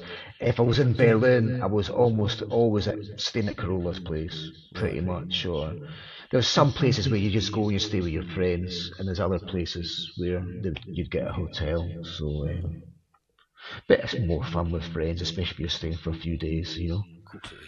I always used it as an opportunity to stay extra time if I could, you know. If I'm somewhere nice, I used to definitely stay like a couple of days and hang and get a chance to, like, I mean, it's such a privilege to be able to travel so much. Yeah, it is. I mean, the other guests that I've spoken to said exactly the same thing. I mean, I would say to them, look, would you go out there just to do that gig and then come back, or would you take extra days? And they always said, depending where it is, if we had not been there before, then we'd stay an extra couple of days, have a look around, and come back, and then, Oh, why wouldn't you? No, you might never get to go back again, so you might as well take advantage of it. No, I was definitely always really aware of that when I was doing it. 100%. I mean, a lot of it is the gig's fun and all that, but a lot of it I enjoyed was just being different places. Right. Rather than the gig's great and everything that goes round it, but I mean, how often are you going to get the chance to go to Japan or South America, or you know what I mean? Yeah. So I definitely just appreciated the whole thing and took advantage of it. Would that come down to, in some way, being born in Spain and then being raised in another country, that you've got that kind of outlook where you can go, well, I can go anywhere and be kind of, I don't know, got that inquisitive kind of nature, I suppose, in a way. Well, possibly, but I don't know. I definitely have that. I definitely have that, but I'm not sure that it's because of my past. I don't think I'm any different from Neil, for example, who had exactly this. Everybody likes to do. No, I think it's just if you appreciate the opportunity to go and see new things, and that's something that sort of is attractive to you, then you're going to take it with both hands, aren't you, really? I used to hate the travelling, but once you're there, it's brilliant, you know. Especially those long ones. Oh, wow. 24 hours on a plane is not nice for anybody. No. Once you're there, it's brilliant, you know. Yeah. Did you go to Australia? Yeah, I've been a few times, yeah. I went for the first time at the end of the 90s. I went over with Schmidt. We did like this. We did a tour actually. We did we were there for about three or 4 weeks. Right. And we did this. You'd have to, yeah. Where was that? Sydney, Melbourne. Yeah, we ended up actually it's quite mad. We ended up doing all different. We went up to West Coast. That was amazing actually. The main gig was in Melbourne. It was a massive festival called Earthcore. I don't know if you've heard of that before. No. They were like massive festivals in the bush. Right. They were originally actually kind of trance festivals, massive, huge. And then they started to do these techno. Like Goa trance, that kind of sort of feel, that kind of. Yeah, they were like massive Goa trance, Right. They have that kind of culture in Australia, or they used to back in those days. It's like hippie surfing kind of things, yeah. That type stuff, yeah. And they started to do these techno tents at these 3 or 4 day in the bush, you know, like proper. So we got booked for one of those ones. It was massive, and we ended up. We went all over. We went to we arrived in Sydney, went Melbourne, Brisbane, Adelaide, Perth. We went over the whole country and got to hang about in each place a little bit, you know. It was brilliant. And then I went back again about 4 or 5 years ago. And that was also crazy. So funnily enough, I ended up playing with Hell there. I hadn't seen him for about, 15 years or something. So I ended up playing with Hell at some sort of weird dungeon in Melbourne. Yeah, it's a big old place, isn't it, Australia? Oh yeah, I love it. Oh, I love it out there. What a brilliant place. I'd love to go, to be honest. I always loved it. I always love to go. When I first went there, I thought, God, this is somewhere where I could definitely see myself hanging out like living. It's got that, you know, the good weather. Yeah. It's kind of fun, big cities, but also lots of country. Brilliant place. Yeah. Are you a city dweller, or do you mix it? I'm a city guy, but I do like getting out of the city. But yeah, I've lived in the cities my whole life, always. Yeah, yeah. This is quite unique for me. It's proper rural, you know. Always seen plenty of tractors. It's just like proper farming. It's great for your psyche, you know what I mean? It's good up there. Amazing when you. Yeah, absolutely. Yeah, It's, yeah, I can just look out. It's got mountains and what have you. Unfortunately, the weather's not all that at the moment. It's a bit rubbish. Oh, Scotland's nice. Oh man, perhaps I should be coming back to Scotland.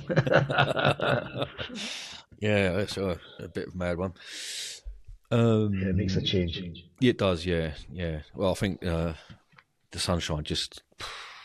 I'm like a lizard. I just go out and just. Well, it makes life easier. When I lived in Spain, just having that kind of like almost every day is a nice day. Just makes things that little bit easier, I think. Whereabouts in Barcelona were you living? Well, I was born in Barceloneta. That's where my family's from. In Barceloneta, you know where the port is. That's where I've never been to Barcelona, to be honest. Oh right, so just in the very city centre where the port is, it's like the old port area. That's where my family comes from. And then I lived in the city centre for a while, and then I moved to a place called Poblenou. I bought a house in Poblenou, which is again it's a little bit, it's in the city, but just not next to the beach. Oh, no, lovely.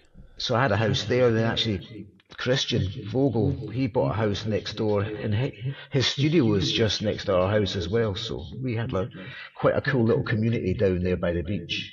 Is he still there, or is he elsewhere? Nah, I think he's in Copenhagen just now. He's living in Denmark, yeah. Did you keep the property, or did you sell up and? I sold up, and we moved to Vienna. We sold up. Right. We moved to Vienna for 10 years, up until COVID, and then we came here. Right. Which is where John C is at the moment. He is, for the moment. For the moment. For the moment. I see. I think he was telling me his plan, his exit plan. You know. Yeah. So we're looking forward to that. Yeah, for sure. Oh, he said next time you're in London and he's around, we pop down and hook up with John Hawthorne. With John. Mm-hmm. I haven't seen them since I don't know, late 90s. Right. Mm-hmm. It's been a very long time. Very long time. I saw John Hawthorne a few times in Vienna. We used to have a monthly music night at my house in Vienna, where John would come around and our friend Mark, who's Codex Empire. Do you know Codex Empire? Don't. No, it doesn't ring a bell. No. It was like a techno type stuff. He used I forget what was his name. He comes from that old post-punk kind of industrial scene. Right. You'll know Mark Crumby. I don't know if you know. Check him, Google him. I'm sure you'll know his music. I just go on Discogs and look up everyone in music. Discogs. So he's. We had a monthly night there. We used to just drink beer and listen to music. So I miss our nights in Vienna. Yeah. I mean, those kind of nights are just great. I used to go around to a mate of mine, and he was very much into Bottle Surfers, Big Black, Coil, all that kind of stuff. Terminal Cheesecake. Oh yeah. And he used to knock out. Yeah, exactly. Yeah, he used to knock out a bit of solid. So I'd go around there and score, and he wouldn't even use scales. He'd go, right, yeah, that's a little bit over. Do you want to stay for a smoke and a cup of tea? I go, yeah, okay. Yeah. And stick some music on, and that's what it would be like. It was almost. Well, John's such a wealth of knowledge when it comes to music. I don't know anybody who has such a wealth of knowledge about music than that guy. Which John are we talking about? Both of them? Well, both, actually. Yeah. To be fair to them, both of them. Yeah, it is. It's unbelievable. It is, yeah. They've got their knowledge is. I mean, Yes, it's unbelievable. it's like I used to get a lot of stuff from there. They did just go, "You like so and so, don't you? Yeah, try this." You go, Yeah. "It's a bit left field. How did you get into this?" You go, "Oh, whatever." Okay. I mean, fantastic. and they just don't stop. They just, I mean, the incredible John Stewart is like he's an encyclopedia. He's who you want next to you if you're at that sort of bar and you've got like a music quiz or something like that. Yeah. I mean, it's he's my phone a friend, 100% every single time. Yeah, I mean, I dread to think what how big his record collection is. I mean, I sold almost everything. I kept everything, the bare bones of like the Jungle Fever and that kind of stuff, and stuff that the post-punk stuff that wouldn't get released on CD or any other way. I kept hold of and bought CDs, and but it would have been far too much for me from the age of 14 to now having a record collection. It's just mine's massive, and I stopped like in 2000. I mean, too much. So that was one of the good things about digital. What we were speaking about before was the fact that you didn't have to like take up so much room buying vinyl. It's just insane. It's nuts. I mean, I've got a friend of mine who's just an absolute vinyl freak, and his collection is how many versions of this particular record do you need? He goes, well, I've got a picture sleeve from all the countries it was released in. Okay. Yeah, so Japanese imports. Yeah. That stuff, Japanese, like, Mexican, different picture sleeve. And you're going, really? It's just a collection. And it's like, for me, it was like that until it got to a point I thought, it's no need. I just sold it all, just got rid of it. Just like, sometimes I think, oh, that was a silly thing to do, but. Yeah. You're always going to have that, though. You're always going to have that. I mean, I've got over 2,000 CDs, and now, because of where I live, there's not a record shop unless I go to Granada, and it's not that good. So, I just get stuff off the net in the end. Yeah. It's like, That's it. The same as everyone else. That's what I miss about the old days, where you'd have to make the effort to go somewhere to buy what you wanted. It was one of those. And that made the difference. But that made the difference between a good and a bad DJ. The good DJ was the guy who made the effort to go to. I remember we used to go to Berlin just to buy records. Wow. We would fly over, hang out for a few days. I had friends who were working in record stores in Berlin or whatever, and you'd go to Hardwax just to buy records and bring them home, and all of a sudden you're the guy who's got things that nobody else has got now. That makes it that little bit. Who ran Hardwax? That wasn't. Was it? I don't know. Was it DJ Rock? Rock. Well, Rock was one of the old. Rock was one of the. I knew Rock. He was like a resident at Tresor. Rock was basically one of the original Berlin DJs, and he was resident at Tresor back in the old days. So I played with Rock quite a few times over the years. But when I first went over there, Electric Indigo was working in Hardwax. Who was, sorry? So Electric Indigo was working there when I used to hang out. Yeah. She was working in there for a while, so I used to go over and buy records from her. That was probably about 94, 95 she was working in there, I think. Right. Yeah, Electric Indigo, I'm sure they've... But they had lots of good record shops there. There was more than one, they had a lot of just... It's Berlin, isn't it? So yeah, of course, yeah. It's going to be, I mean, like I say, I've gone nights out in Cologne would have suited me. Nights out in Frankfurt and Berlin, but never went to either. Yeah. Never went to any of them. Yeah, Frankfurt was fun. I first used to go down. I played at the Omen a few times. Spence thing at the Omen. We did that a few times, and. When that shut down, they opened at a place called U60, which was in this underground It was an old metro station, like an old subway station Right. Okay. in the city centre, and that went on for years. I used to play a lot there, and that was quite a cool club back in the sort of late 90s, early 2000s. That was like one of the big places in Germany, the U60. Sven Vath, is he top bloke? I always found him to be a really nice guy, yeah. I always found him to be funny and nice. Yeah, we first got our first encountered Sven. This will take you back, so this was the days when we used to use faxes. Bloody hell. So we had I remember the fax came through, and we had a fax from Sven, just telling us how much he enjoyed the records, blah blah blah, all that stuff. So you can imagine what year that was in. But, yeah, see, that kind of stuff I'd probably end up keeping just for like, it's like... I don't have it. I should have kept that one, but I ended up on his booking agency in the early 2000s. I was on Cocoon for a while, booking. Was that the name of a club as well, Cocoon? That was his club. Yeah, but it wasn't really my...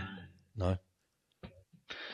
What happened is that my agent at the time, she ended up working for Cocoon, so she took me to Cocoon with her, but I didn't stay for very long. No. So, but it was interesting just to kind of get their gigs. I used to play.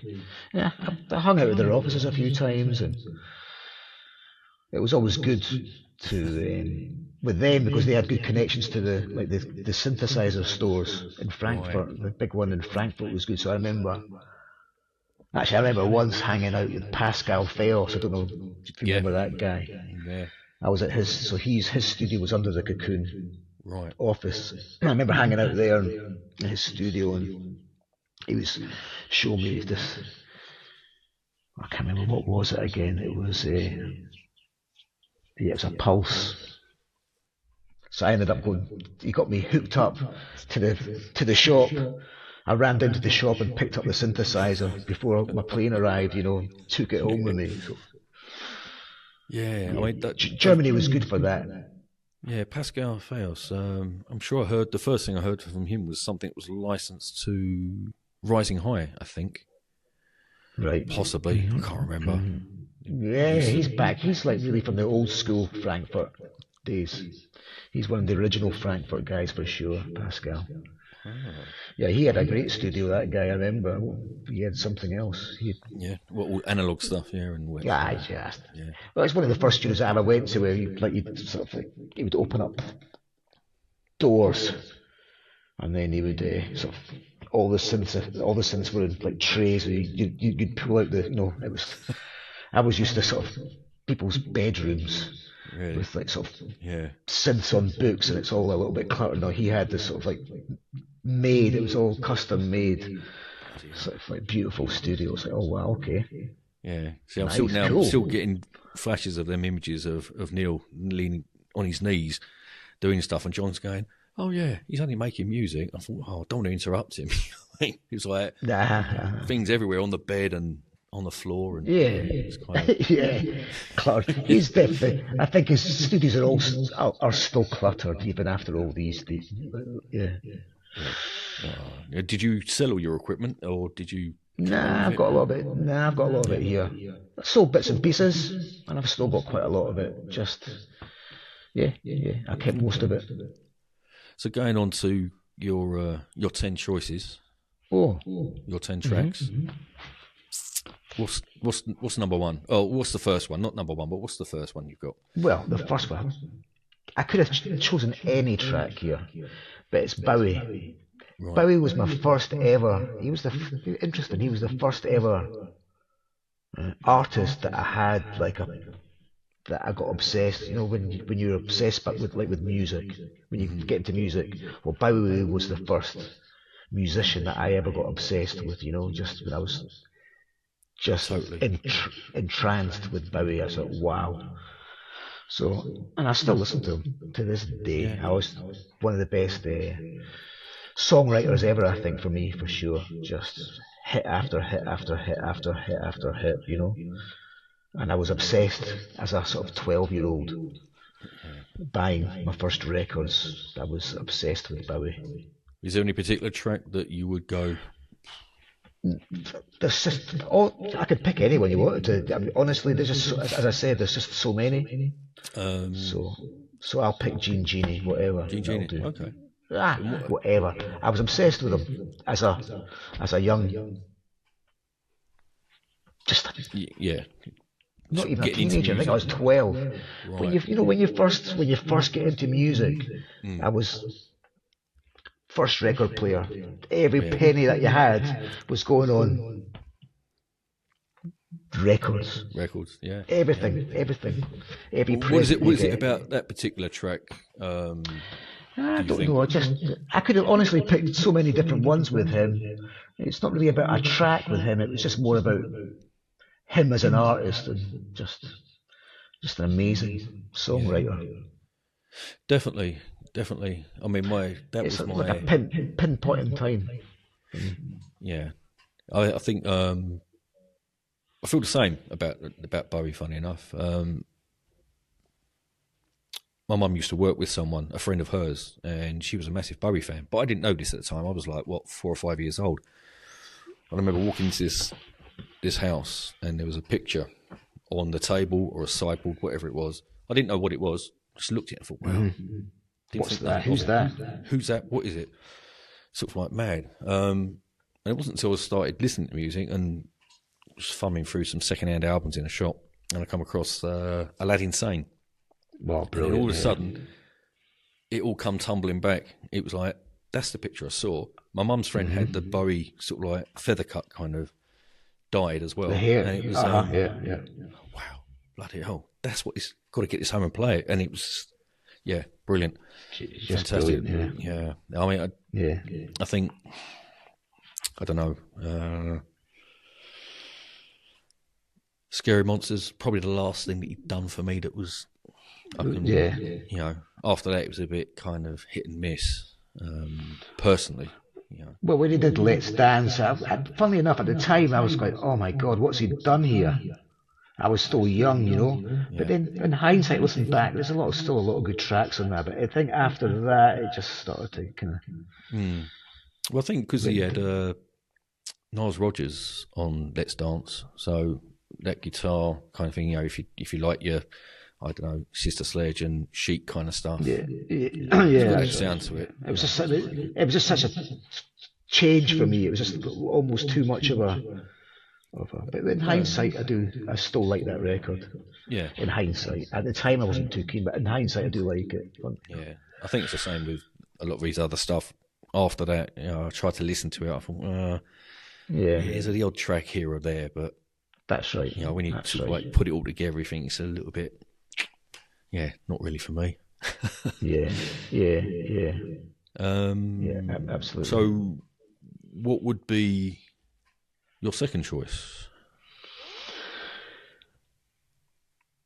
I wasn't sure what to choose here.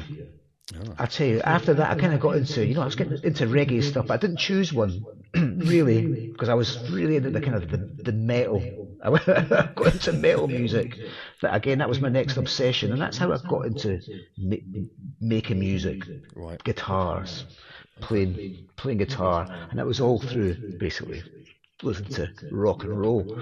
That's all we had as sort of like teenagers in the UK. If you wanted to sort of do music and hang out with your friends, it was start your own band, wasn't it? And that's what it was for me. So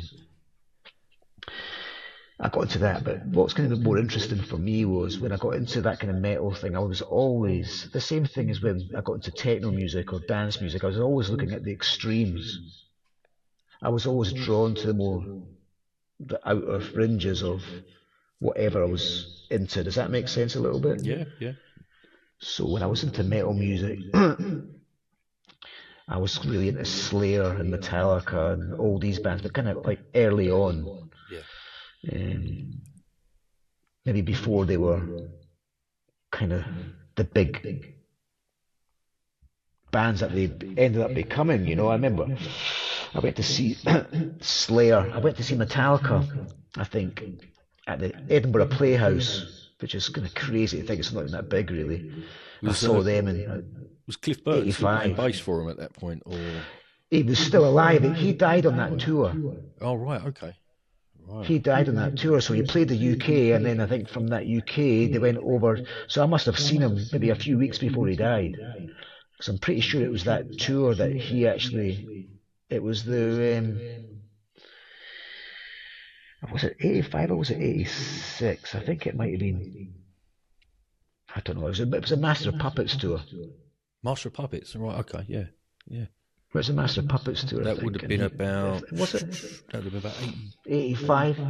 Really? 86, 85. Right. 86 maybe. Possibly, Something like yeah. that. I just remember buying the Master of Puppets album, 1987. I think I bought that. Was it 87? I think. Well, that's when I bought it, but when it Okay. was released, I have no idea. You know, it could have been You can obviously do a quick earlier. check. but- It's around that time.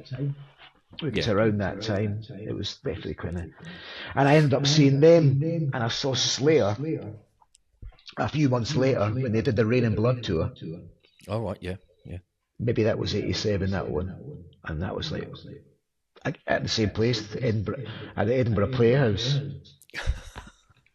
Amazing. And now we were lucky in Edinburgh. We used to get all the bands play, big and small there. So the second, I'm going to choose Angel of Death, Slayer. I was just obsessed with this intense form of rock music that I'd never heard before. It was similar to when we got into techno, looking for the most in-your-face, intense thing I could find, really. And It's an epic track, I got though, that that with one. bands. It's an epic track. The way it goes along, and then just A lot of it is. Yeah. Well, it's the production on it as well. I mean, Yeah. I mean, did you hear the 12-inch by KMFDM, Godlike, when they sampled? yeah, Which is mad. yeah. Which is, I thought that put it to really good use. I thought that's brilliant. Yeah, brilliant. And that guitar sound is just I love all that. That's Yeah, so that kind of encompassed that part of my teenage youth, and it was like from that kind of. I remember seeing Slayer, and that was the first time I'd actually seen lots of punks at a metal gig. right. So there was a lot of punks there, with like mohawks. And I was like, hey, hold on a second, I thought that they were meant to be like a metal band, and they actually attracted so many people from the punk scene. Yeah, It was crazy. I'd never seen that before. That was the first time I'd really seen that. And that's probably the time when I started to get into the punk scene Right. as well in the UK. I loved that kind of punk, and then from punk I got into hardcore. So I used to love that, the British punk, the real British punk, like Conflict, Crass, Discharge. I loved all that. Discharge. And I loved that. I mean, Discharge are one of the bands cited for making that transition from punk into metal, which is kind of mad. Well, that's right. So that kind of at that time, the people who were into Discharge, the punks who looked like Discharge, were listening to Slayer. Well, yeah. It was about the same time. It was almost the same time. That was always going on. The same with Conflict, and that would be the next track, The Ungovernable Farce by Conflict. Again, just some of the most all that stuff, yeah. best bass sound. Just in your face. The bass is so good on that record. It's just like, oh my god. It's almost like a synthesizer. How? Yeah, I mean, out of all those kind of protest punk bands, I personally liked Flux of Pink Indians. Yeah. I mean, the Strive to Survive album is just, oh man, yeah. I wasn't too big on Crass, but the rest of them, yeah.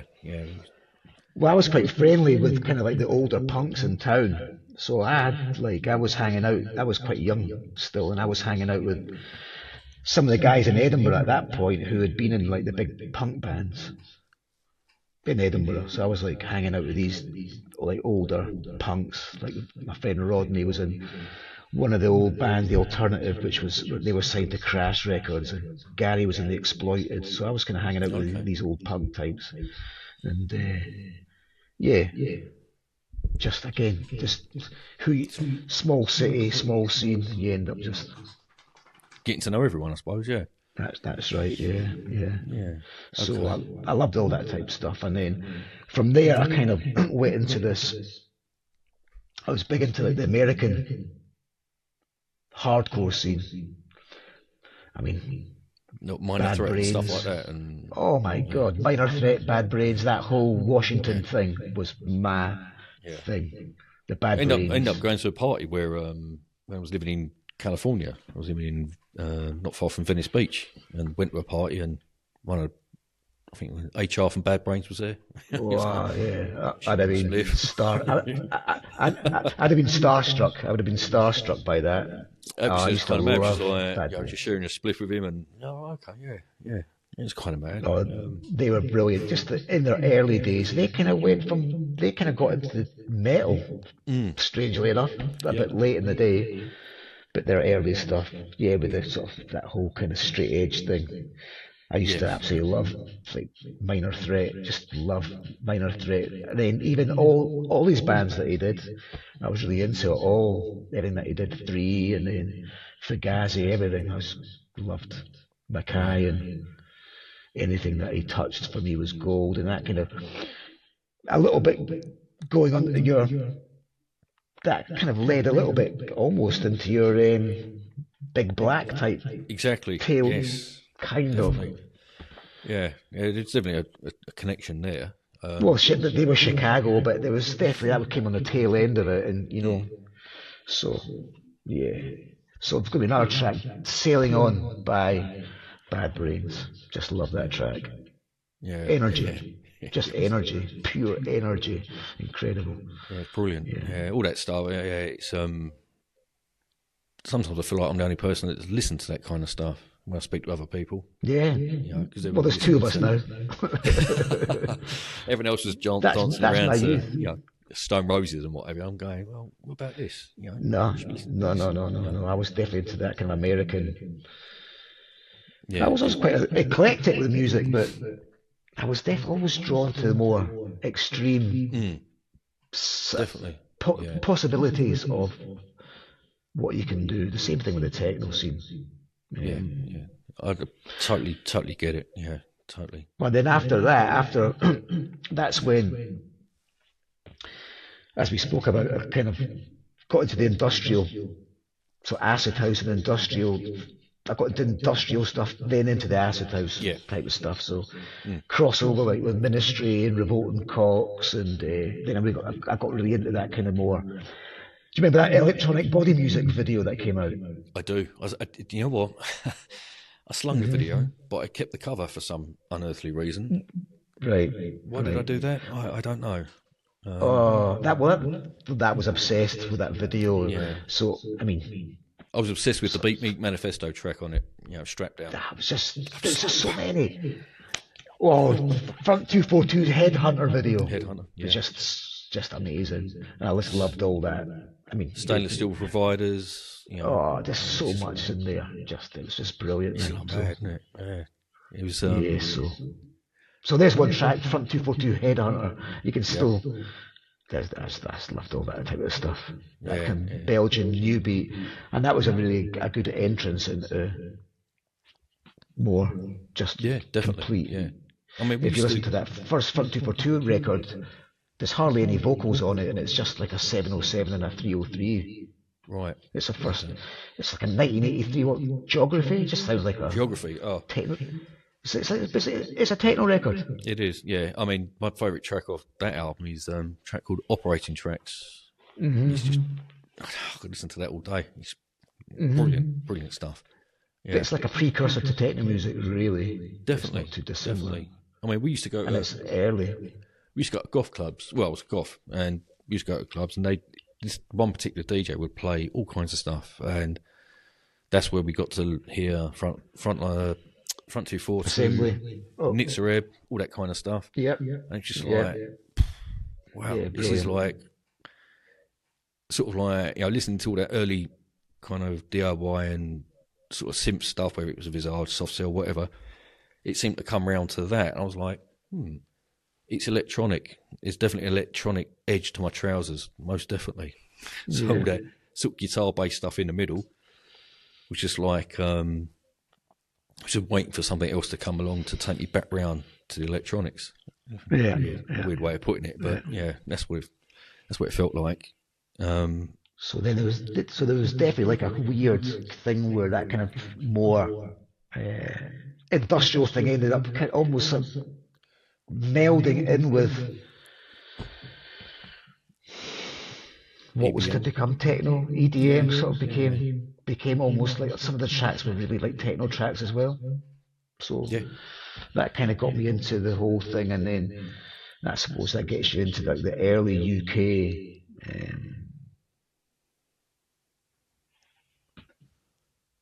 sort of Network Records, Sheffield thing, Network, which kind of warp of that sort of type of stuff. And I mean, Unique, there's one for you, Unique 3, the theme. Wow. That was, for me, that was Unique 3. There's one. Yeah, I love it. brilliant. Man. That was one thing. Yeah, Rob Gordon. I used to love that guy's productions. I mean, just brilliant, you know. Yeah.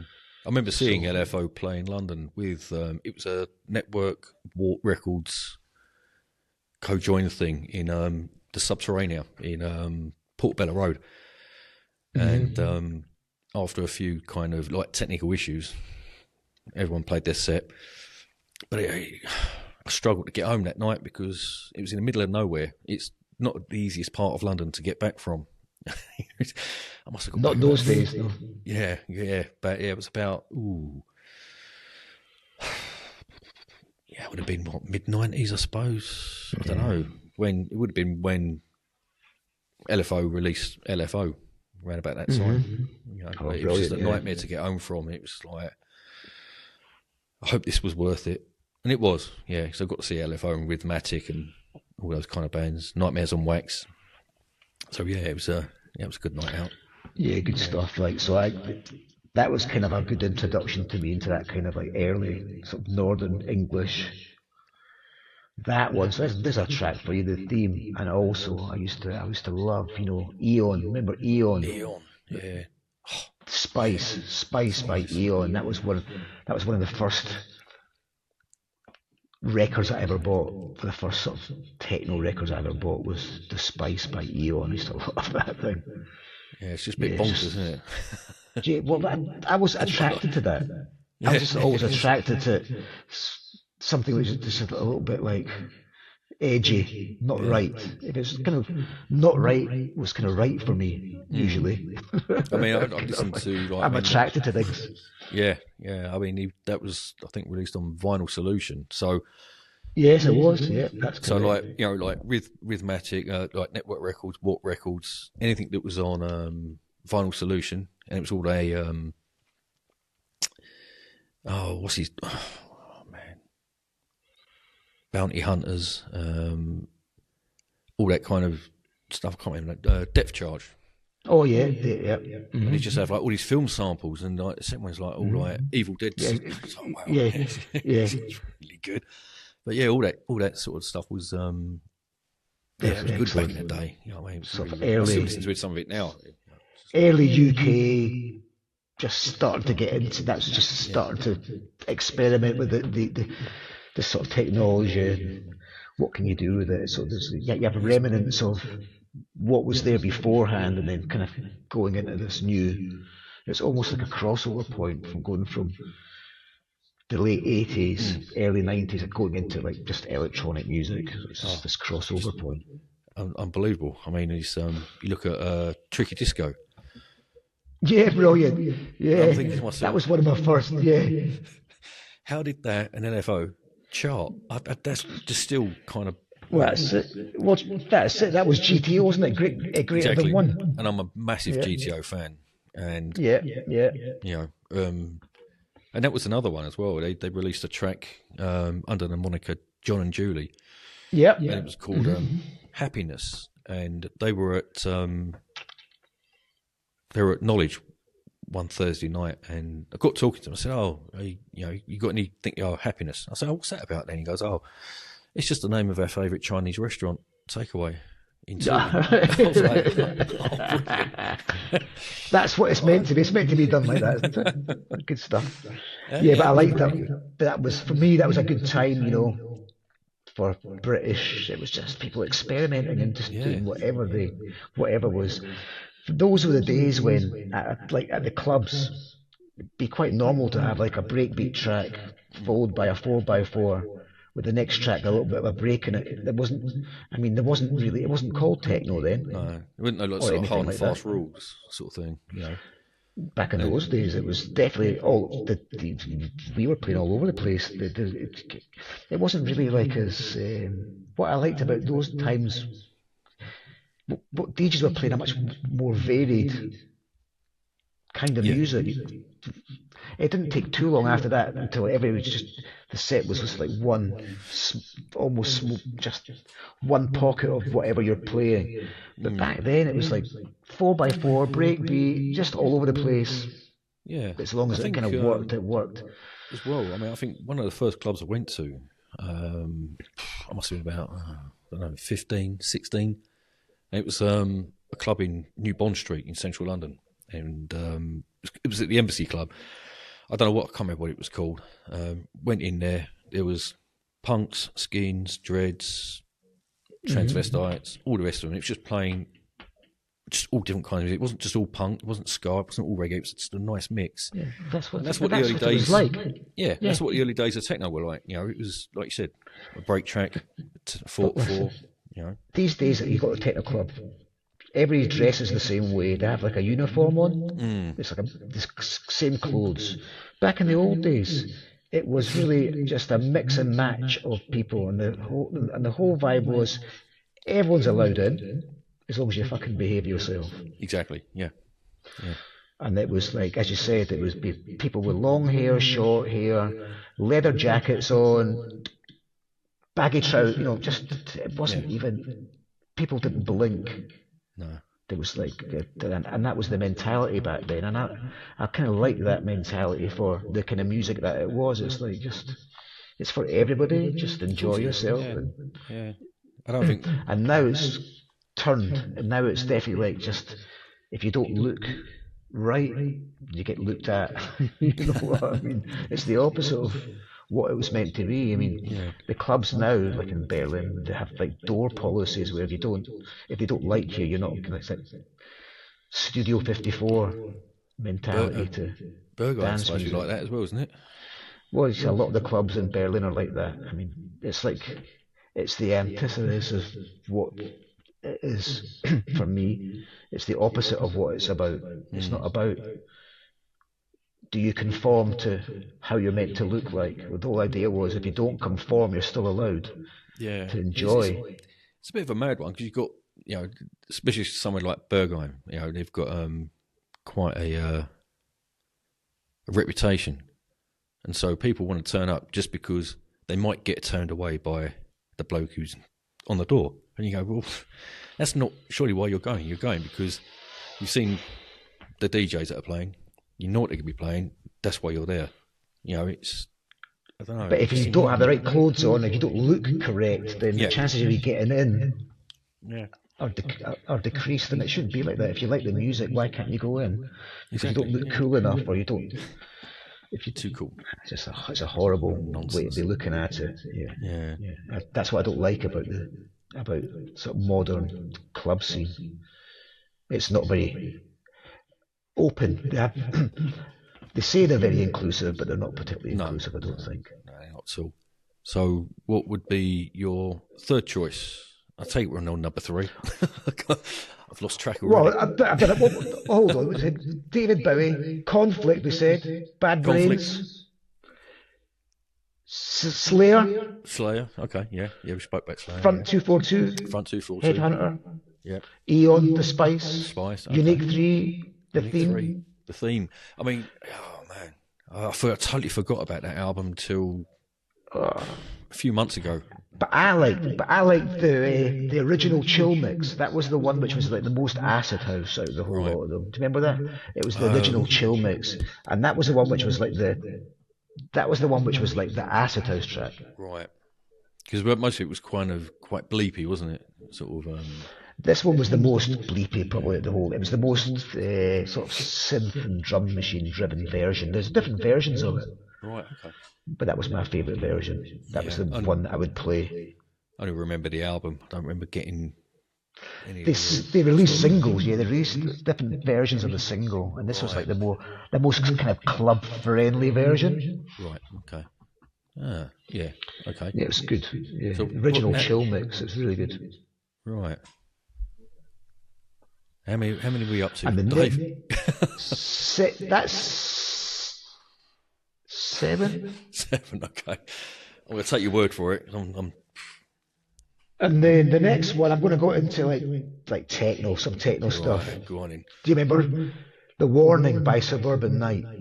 So that kind of like Warning. No, not much. No, I don't know. Oh, it's great. Yeah, this Warning by Suburban Night. James Pennington. Yeah. I mean, the art stalking was just. Yeah, well, he's a fucking cool guy, man. I used to really like hanging out with James. Yeah, I used to hang out with James. We were both on Tresor at the same time. So I ended up hanging out with James quite every so often. You know, you'd end up doing gigs. Yeah. And I remember I spent.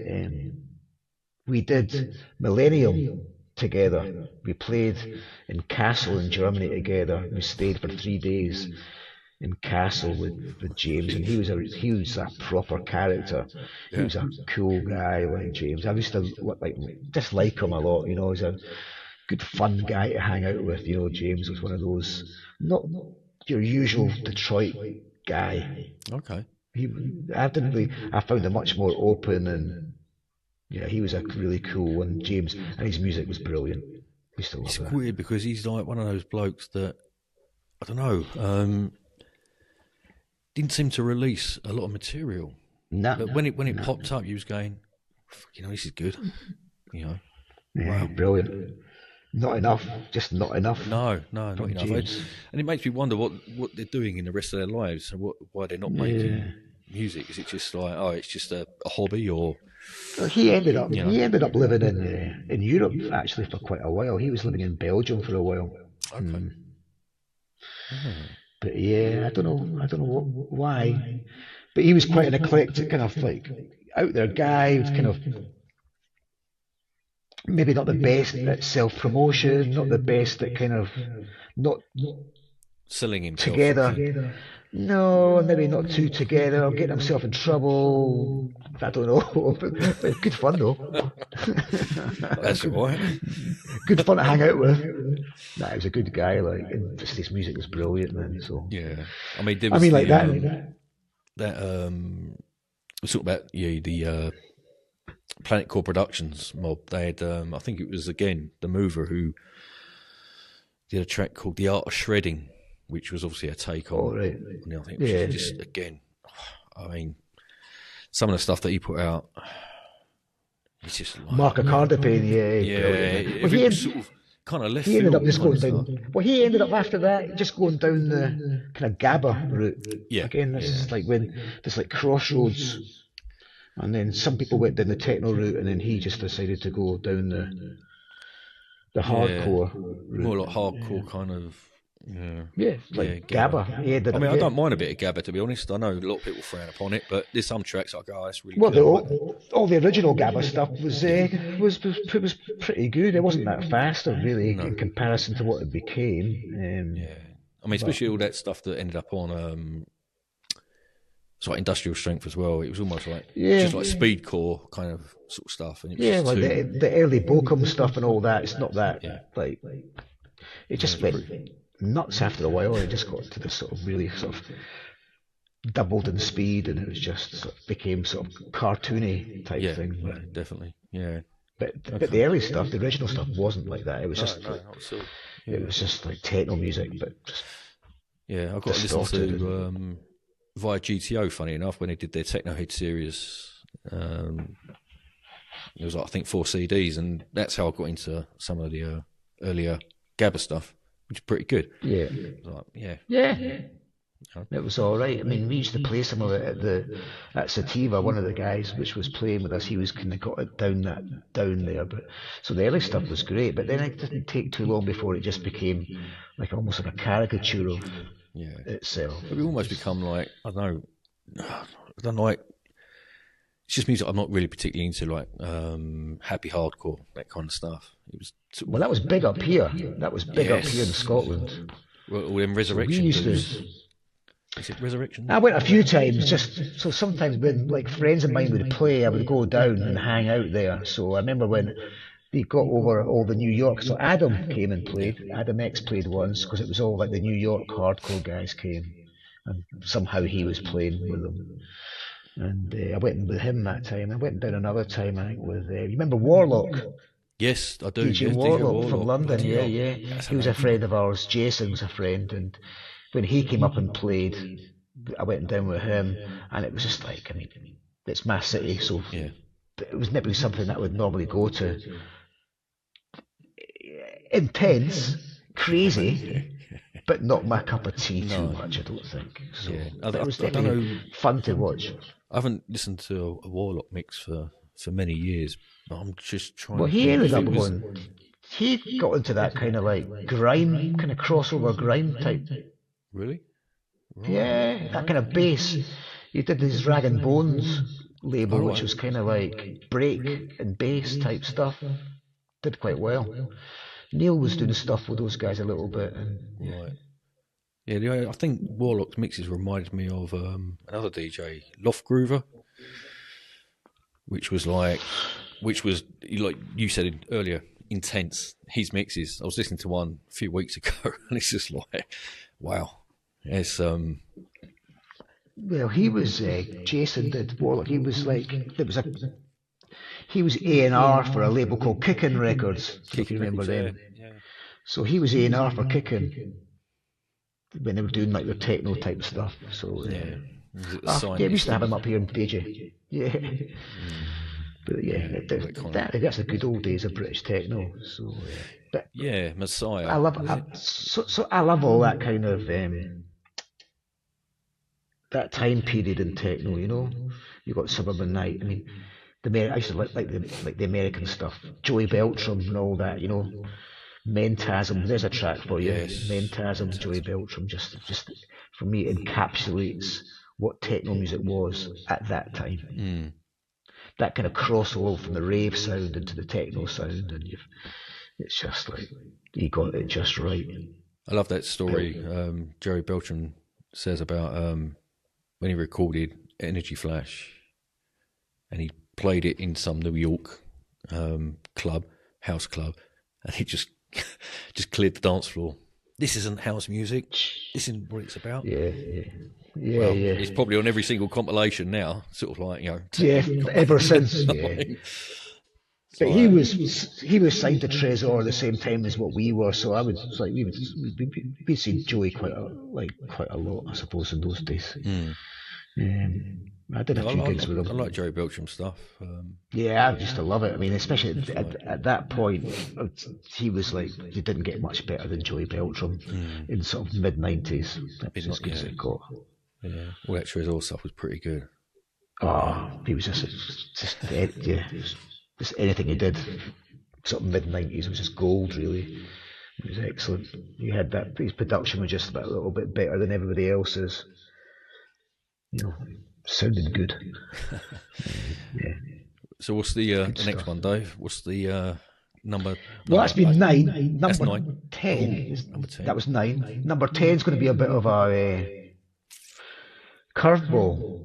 Okay. And there's a story behind it. So this is more of a personal thing. Yeah. And it is Frank Sinatra, Summer Wind. I don't know if you like Frank Sinatra. Summer Wind. No. Oh, I love Frank Sinatra. But there's a story behind this one, and the reason that the song actually means something to me was one of the funniest nights I ever had was when we were doing a Japanese tour. Oh, okay. And we ended up in this karaoke bar in Osaka before the gig. So we were going to do a gig, and we ended up getting like smashed drunk in this karaoke bar in Osaka, and we were doing it's a Tresor tour, so it was me and Schmidt was there, and Mark Snow, the A&R for Tresor, was there, and then but we were staying with my mate Phil, but he was living there. He was in a band called Subhead. I don't know if you know Subhead. I don't know. I keep hearing the name, but yeah. They were a London techno band. They used to release with on Sativa, but they were just like one of our crew, and they released for Tresor. Jamie Liddell was in them. Yes. Oh. He was before he went solo. I met him when he was in the Subhead at that point. Right. And anyway, my mate Phil, he lived in Japan, so God rest his soul. He died about 15 years ago. Wow. But that was one of the funniest nights I ever had in my life, was at that place. And then me and Phil ended up getting up and doing a duet of Summer Wind by Frank Sinatra. And then Schmidt was on this, like on the controls. We had all these sort of reverbs, and he was like twiddling the things. And at the end of the track, all the different rooms got up and clapped. Me myself, and I'll never forget. It was, those nights when you cry, you can't stop crying. Yeah. It was one of those, and it just reminded me of my friend who died. Really, yeah. So that's one track. It does have a meaning to me, and when you miss somebody, music's great for that. I think brilliant. I mean, I'll always say to people that music is been the constant in my life through the good, the bad, and in different times. And like you said, you can listen to a track and it will just remind you of a person or a time or a place or whatever. Oh, yeah. And the emotions that come with it as well. It's I get a tear in the eye every single time. Like, sadness for the death, but then happiness for this point of time that we spent together, and probably had the funniest night of my life that night, probably. So you remember the good and the bad, but that's what music does. That's what it's great for. Oh, most definitely. It's a lot of, thankfully, the majority of my mates that I grew up with, I'm still friends with, apart from football, sense of humour, music is one of the things that brings us together. It's like, the majority of us, as we've grown up, have sort of like diversified in what we listen to, but there's still that thing there, that common element that we always talk about. And it's like, and actually, one of my friends, he's going to be a guest doing this as well, and he's the one who would buy all the different coloured vinyls, all the different picture sleeves from all around the world, and he's running his own record label as well. So, it sort of ties it up quite nicely. But when you went back to Jamie Liddell, all that Infinite stuff, you remember that label? INFONET? Brilliant. Absolutely brilliant. Reload and Bandulu and all them kind of bands. Fantastic. Yeah, we had those guys up at Sativa. Bandulu guys. All that kind of, Did they go under the other name as well? Was it Space DJs? Is that the same? Or was that same one guys? That was one of them with his friend. So I think it was Jamie with his good guys. Good guys. We used to have them up here as well. They would come up to Sativa and hang out and play. Yeah, they were like definitely one of the bigger British names at that time. Advent, maybe the Advent, Bandulu. Brilliant. Well, when it was, because it's just Cisco on his own now, isn't it? I think it's been Cisco, for a long time. Long time. Again, another great guy. Cisco's great. Really good guy, Cisco. UK techno, like the Advent. Classic. It's just classic, isn't it? All good stuff. Dave, we have done 2 hours and 16 minutes. There you go. And it's Sunday. Went fast. It did, yeah. And no doubt you've probably got a Sunday roast on the go. So I hope so. As if the wife You is never doing know. the job properly. Yeah, we'll see, hopefully. Yeah, well, I've got my partner. Paella. Well, you Sorry? got your paella coming. Well, if you're in Spain, maybe I got a paella or something nice. Not today, no. It's shepherd's pie today. Oh, well. Yeah. You can't go wrong. My partner's just flown into Malaga, and she's about, I don't know, not far away. So, Oh, brilliant. Oh, yeah, excellent. so she's here for 3 days, and before she jets back, and then is back out again in 5 days' time, and then I'm already off to Portugal anyway, see a mate of mine. So, yeah, all good stuff. Sounds brilliant. Sounds like, It does, yeah. I'm jealous. Well, I don't know. Not bad for early retirement, I suppose. Yeah. Yeah, why not? You know, why not? Exactly. Yeah, and no doubt, John Stewart will be asking me how it all went. So I'll have to see. Yeah, he should be. I think he's here in a few weeks. Oh, all right. He'll be here in 2 weeks. I think he's coming over in a few weeks, so I'll see him. I don't know why my picture is so grainy. It's the first time which is kind of weird. So Spanish I do apologise internet. for that. Sorry. Spanish internet. It could well be. Well, I don't know. The other ones have been okay, so perhaps I might need to put some lights behind me or something. I don't know. I thought the Mac was supposed to be pretty good, but there you go. Never mind. No, it's definitely grainy. Well, listen, no problem at all. Brilliant, Dave. It's been a pleasure, mate. Great. Yeah, it's been good to catch up and talk about techno basically, because it's not done enough. And just one thing, I'll edit this bit out. I did have a search around the net to see if there was any interviews with you, and all I found on YouTube was one where you were in Russia. And all right, the Russian one. There's a few different ones. Yeah. Oh, right, okay. Well, there was one where he was asking, he was going, sorry, you have to repeat that. Oh, yeah, with the Scottish accent. The Russians find it difficult with the Scottish accent. Almost as bad as the Americans. They have a real problem. It's kind of weird because I couldn't understand, like you. I thought, what's he asking? Oh, okay, all right. And I couldn't watch it because it was making me laugh. I was thinking, and I was looking at the how slick it was made as well. It was like, I was thinking, and there's mine, proper DIY, just two blokes talking and grainy picture. That's how it's meant to be. That's fine. So I'm not sure how much editing there will be done, but there'll be enough to sort of drop the tunes in and what have you. So yeah, it'd be great. All right. Nice one. Dave, enjoy the rest of your Sunday. You too, Jace. If you remember. Thanks for asking me. No, that's fine, mate. It's always great to have someone, who wants to talk, basically, because a few others that have politely turned me down, but just not interested. So that's fair enough. But if you remember, say hello to John for me, and I will do. And tell him I'll catch up with him soon.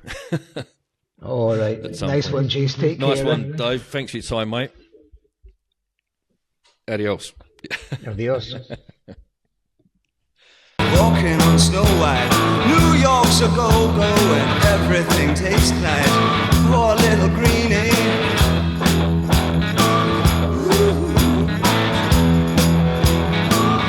Get back on. Gene Genie lives on his back.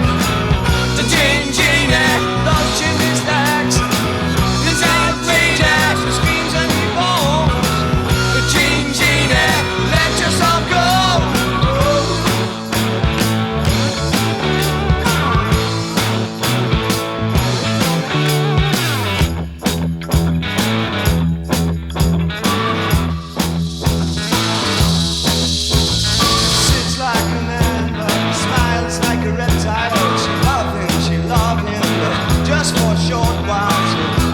The sand, let go of his hand. He says he's a beautician, sells you nutrition, keeps all your dead hair for making up underwear. Poor little greenie.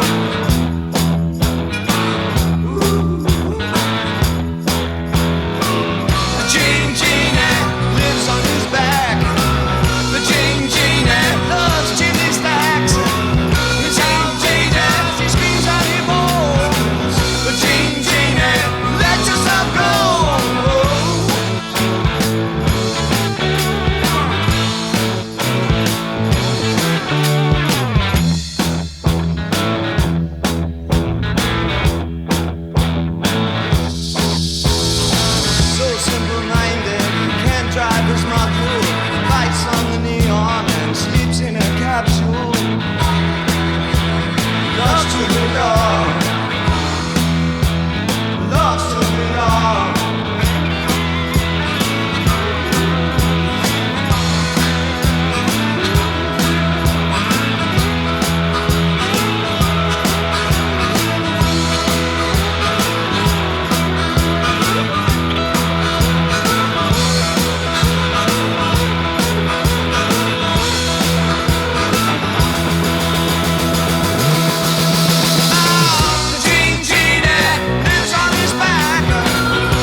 You might see something skinny scum, you'll never get out of brilliant. You can bow, beat, even in prison still, you'll never have any freedom. Belfast, Brixton, Toxteth, Tottenham, St Paul's, Antwerp. Reclaim the streets, reclaim the towns, reclaim the nation.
masturbators.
The summer wind came blowing in from across the sea.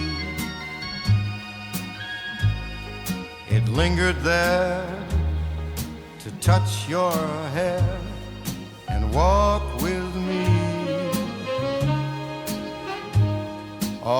summer long, we sang a song, and then we strolled that golden sand.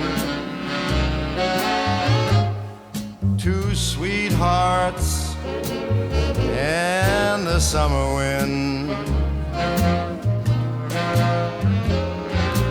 like painted kites, those days and nights, they went flying by. The world was new beneath a blue umbrella sky. Then softer than a piper man, one day it called to you.